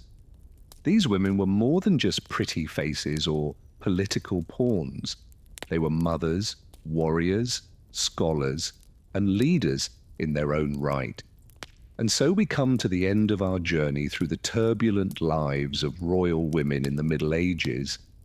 In draughty halls and sumptuous chambers, on windswept battlefields and arduous pilgrimages, these remarkable ladies left an indelible mark on history. As we drift off to sleep, let us dream of their triumphs and lament their tragedies, and marvel at the indomitable spirit that carried them through an age of iron and blood. Good night, dear listener, and sweet dreams of fair maidens and fierce music queens. As the sun began to set over the rolling English countryside, casting a warm glow on the stone walls of the castle, we return once more to our exploration of the lives of royal women in the Middle Ages. The halls of power were often lonely and perilous places for even the most privileged of ladies. One such formidable woman was Isabella of France, who would come to be known as the Sheolf of France for her tenacity and cunning. Born into the French royal family in 1295, Isabella was married off to King Edward II of England at the tender age of 12 as part of a diplomatic alliance. But their marriage was tumultuous from the start. Edward was rumoured to prefer the company of his male favourites, particularly the unpopular Piers Gaveston, over that of his young bride. Isabella, feeling scorned and isolated in a foreign court, was left to navigate the treacherous waters of English politics largely on her own. But navigate them she would with a skill and determination that would make her one of the most influential figures of the 14th century. As tensions mounted between Edward and his barons who resented the power and influence he bestowed upon Gaveston, Isabella found herself caught in the middle. She reportedly pleaded with her husband to send Gaveston away for his own safety, but Edward refused. In 1312, the barons took matters into their own hands and had Gaveston executed, much to the king's anguish and rage. In the years that followed, Isabella would bear Edward 4 children, including the future King Edward III. But their marriage continued to deteriorate, exacerbated by Edward's ineffective rule and the growing influence of his new favourite, Hugh Despenser the Younger. By 1325, Isabella had had enough. Under the pretext of negotiating a peace treaty with France, Isabella travelled to her homeland and refused to return. There she began plotting to depose her husband with the aid of her lover, Roger Mortimer, and her son, Prince Edward. In 1326, they invaded England with a small army, quickly gaining support from disaffected nobles. Facing little resistance, Isabella and Mortimer seized power, forcing Edward II to abdicate in favour of his son. The deposed king was imprisoned and later died under mysterious circumstances, with many speculating that he had been murdered on Isabella's orders. For the next 4 years, Isabella and Mortimer would effectively rule England as regents for the young Edward III. It was a remarkable reversal of fortune for a woman who had begun her life as a political pawn. Through her intelligence, perseverance, and bold actions, Isabella had become one of the most powerful figures in England, subverting the traditional gender roles of her time. Her story serves as a reminder that even in the male-dominated world of medieval politics, there were women who found ways to exert their influence and shape the course of history. But Isabella's grip on power was not to last. As Edward III came of age, he grew resentful of Mortimer's control over his government. In 1330, the young king staged a coup, having Mortimer arrested and executed. Isabella, while spared her lover's fate, was effectively removed from power and spent the remainder of her life in comfortable retirement. As night falls over the peaceful English landscape, we are reminded of the many royal women like Isabella who navigated the complex and often treacherous world of medieval politics. Their stories are ones of resilience, courage, and the unending struggle for agency, in a society that often sought to deny it to them. In our next tale, we will meet another remarkable woman whose piety and patronage would leave an indelible mark on the cultural landscape of medieval England. Philippa of Hainault, wife of Edward III, may not have wielded a sword or led armies into battle, but her influence would be felt in the realms of art, literature, and religion for generations to come. As we prepare to explore Philip's story, let us take a moment to reflect on the lives of these royal women, the challenges they faced, the triumphs they achieved, and the legacies they left behind. In a world that was so often set against them, their determination and strength continue to inspire us to this day. But for now, let us rest and allow the gentle embrace of sleep to transport us back to a time long past, where the stone walls of castles stood tall against the horizon and the echoes of history whispered through the ages. Good night and pleasant dreams. As we reflect on the precarious positions, political pawning, and lack of autonomy that mark the lives of royal women in medieval times, it's worth taking a closer look at some of the strong-willed queens who managed to carve out real spheres of influence despite the odds stacked against them. One of the most notable examples is Isabella of France, whose story is as dramatic and tumultuous as any soap opera plot. Born into the French royal family in 1295, Isabella was married off to King Edward II of England at the tender age of 12 as part of a diplomatic alliance. But their marriage was far from a fairy tale romance. Edward was notorious for his close male favourites, including the unpopular Hugh Despenser the Younger. As tensions mounted, Isabella found herself increasingly sidelined and mistreated by her husband and his inner circle.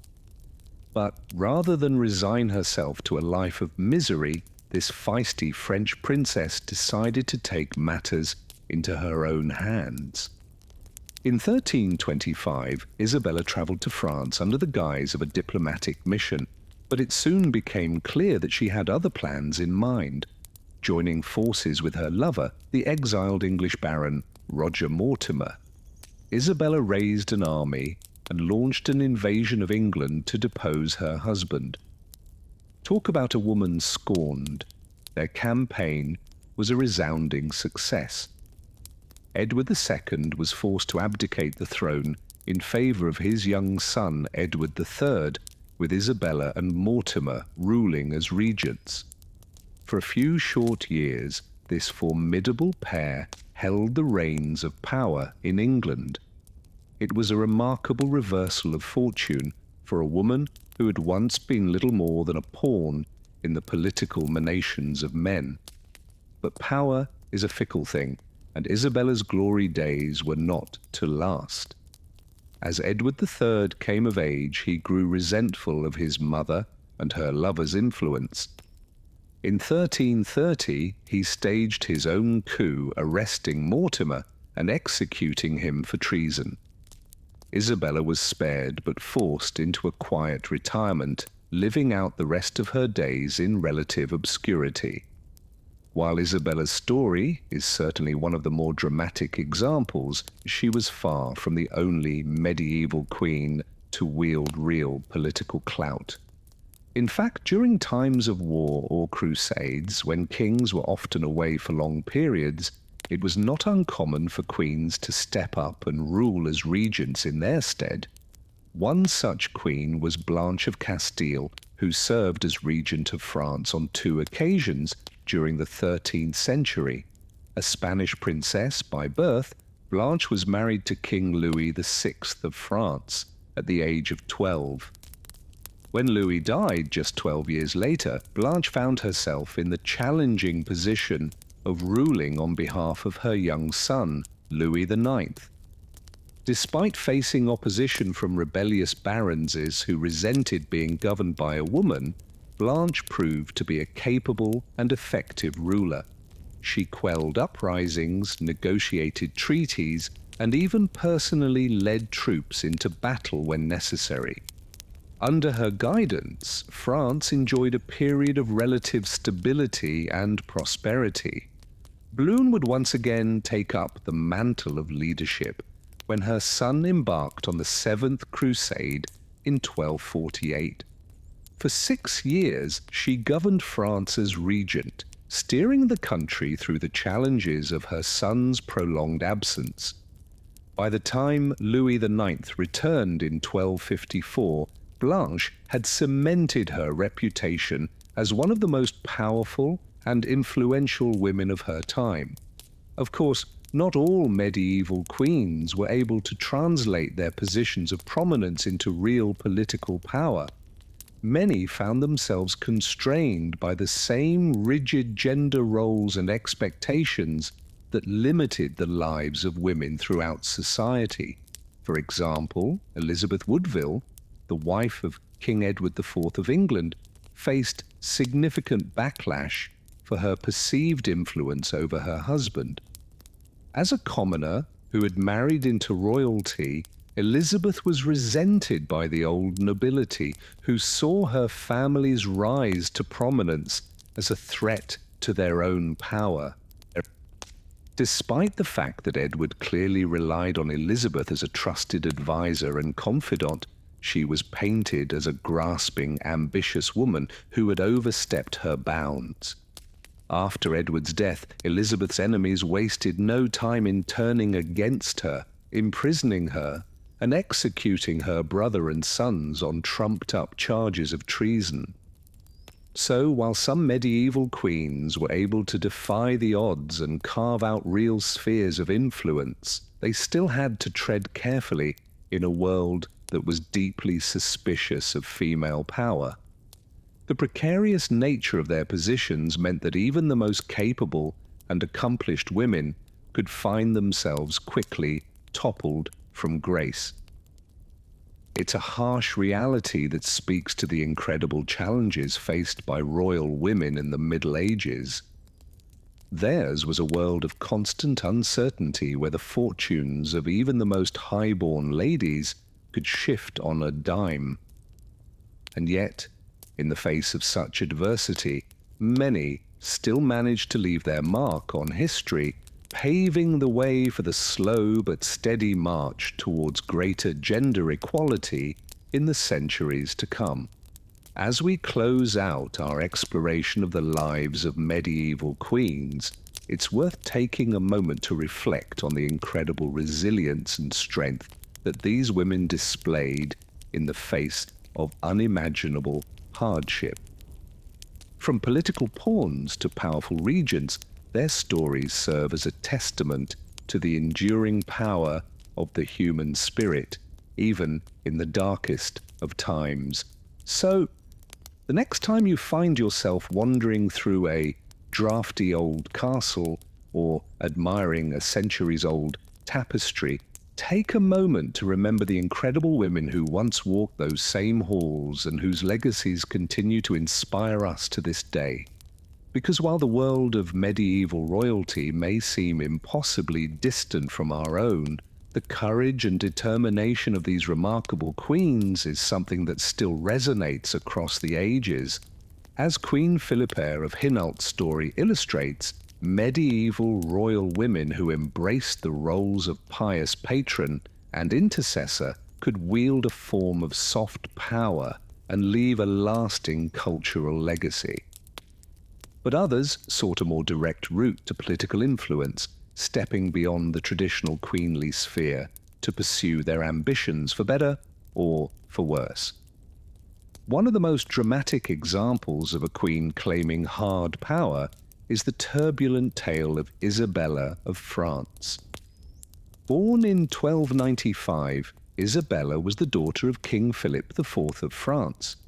At the tender age of 12, she was sent to England to wed the 23-year-old King Edward II.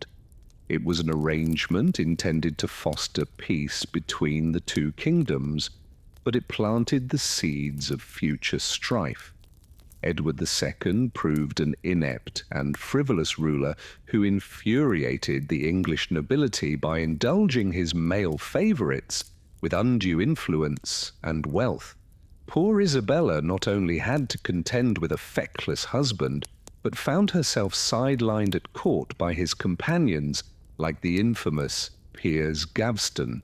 Her humiliation mounted as Edward neglected his husbandly duties, to the point that some questioned whether their firstborn son was truly his heir.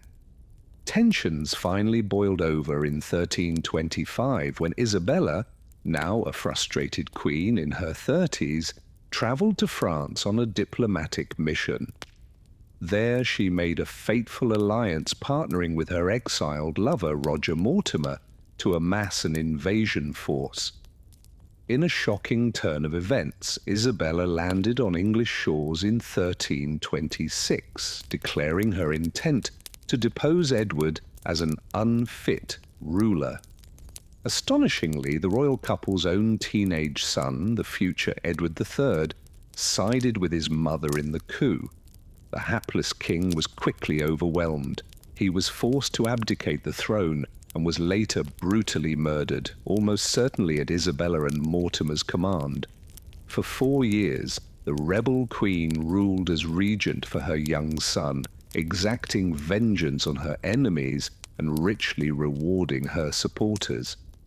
It was a heady period of female power that upended all notions of what a high-born woman and royal wife could do. But Isabella's flagrant affair with Mortimer and her increasingly ruthless actions alienated the nobles. When Edward III came of age in 1330, he seized control by staging his own palace coup.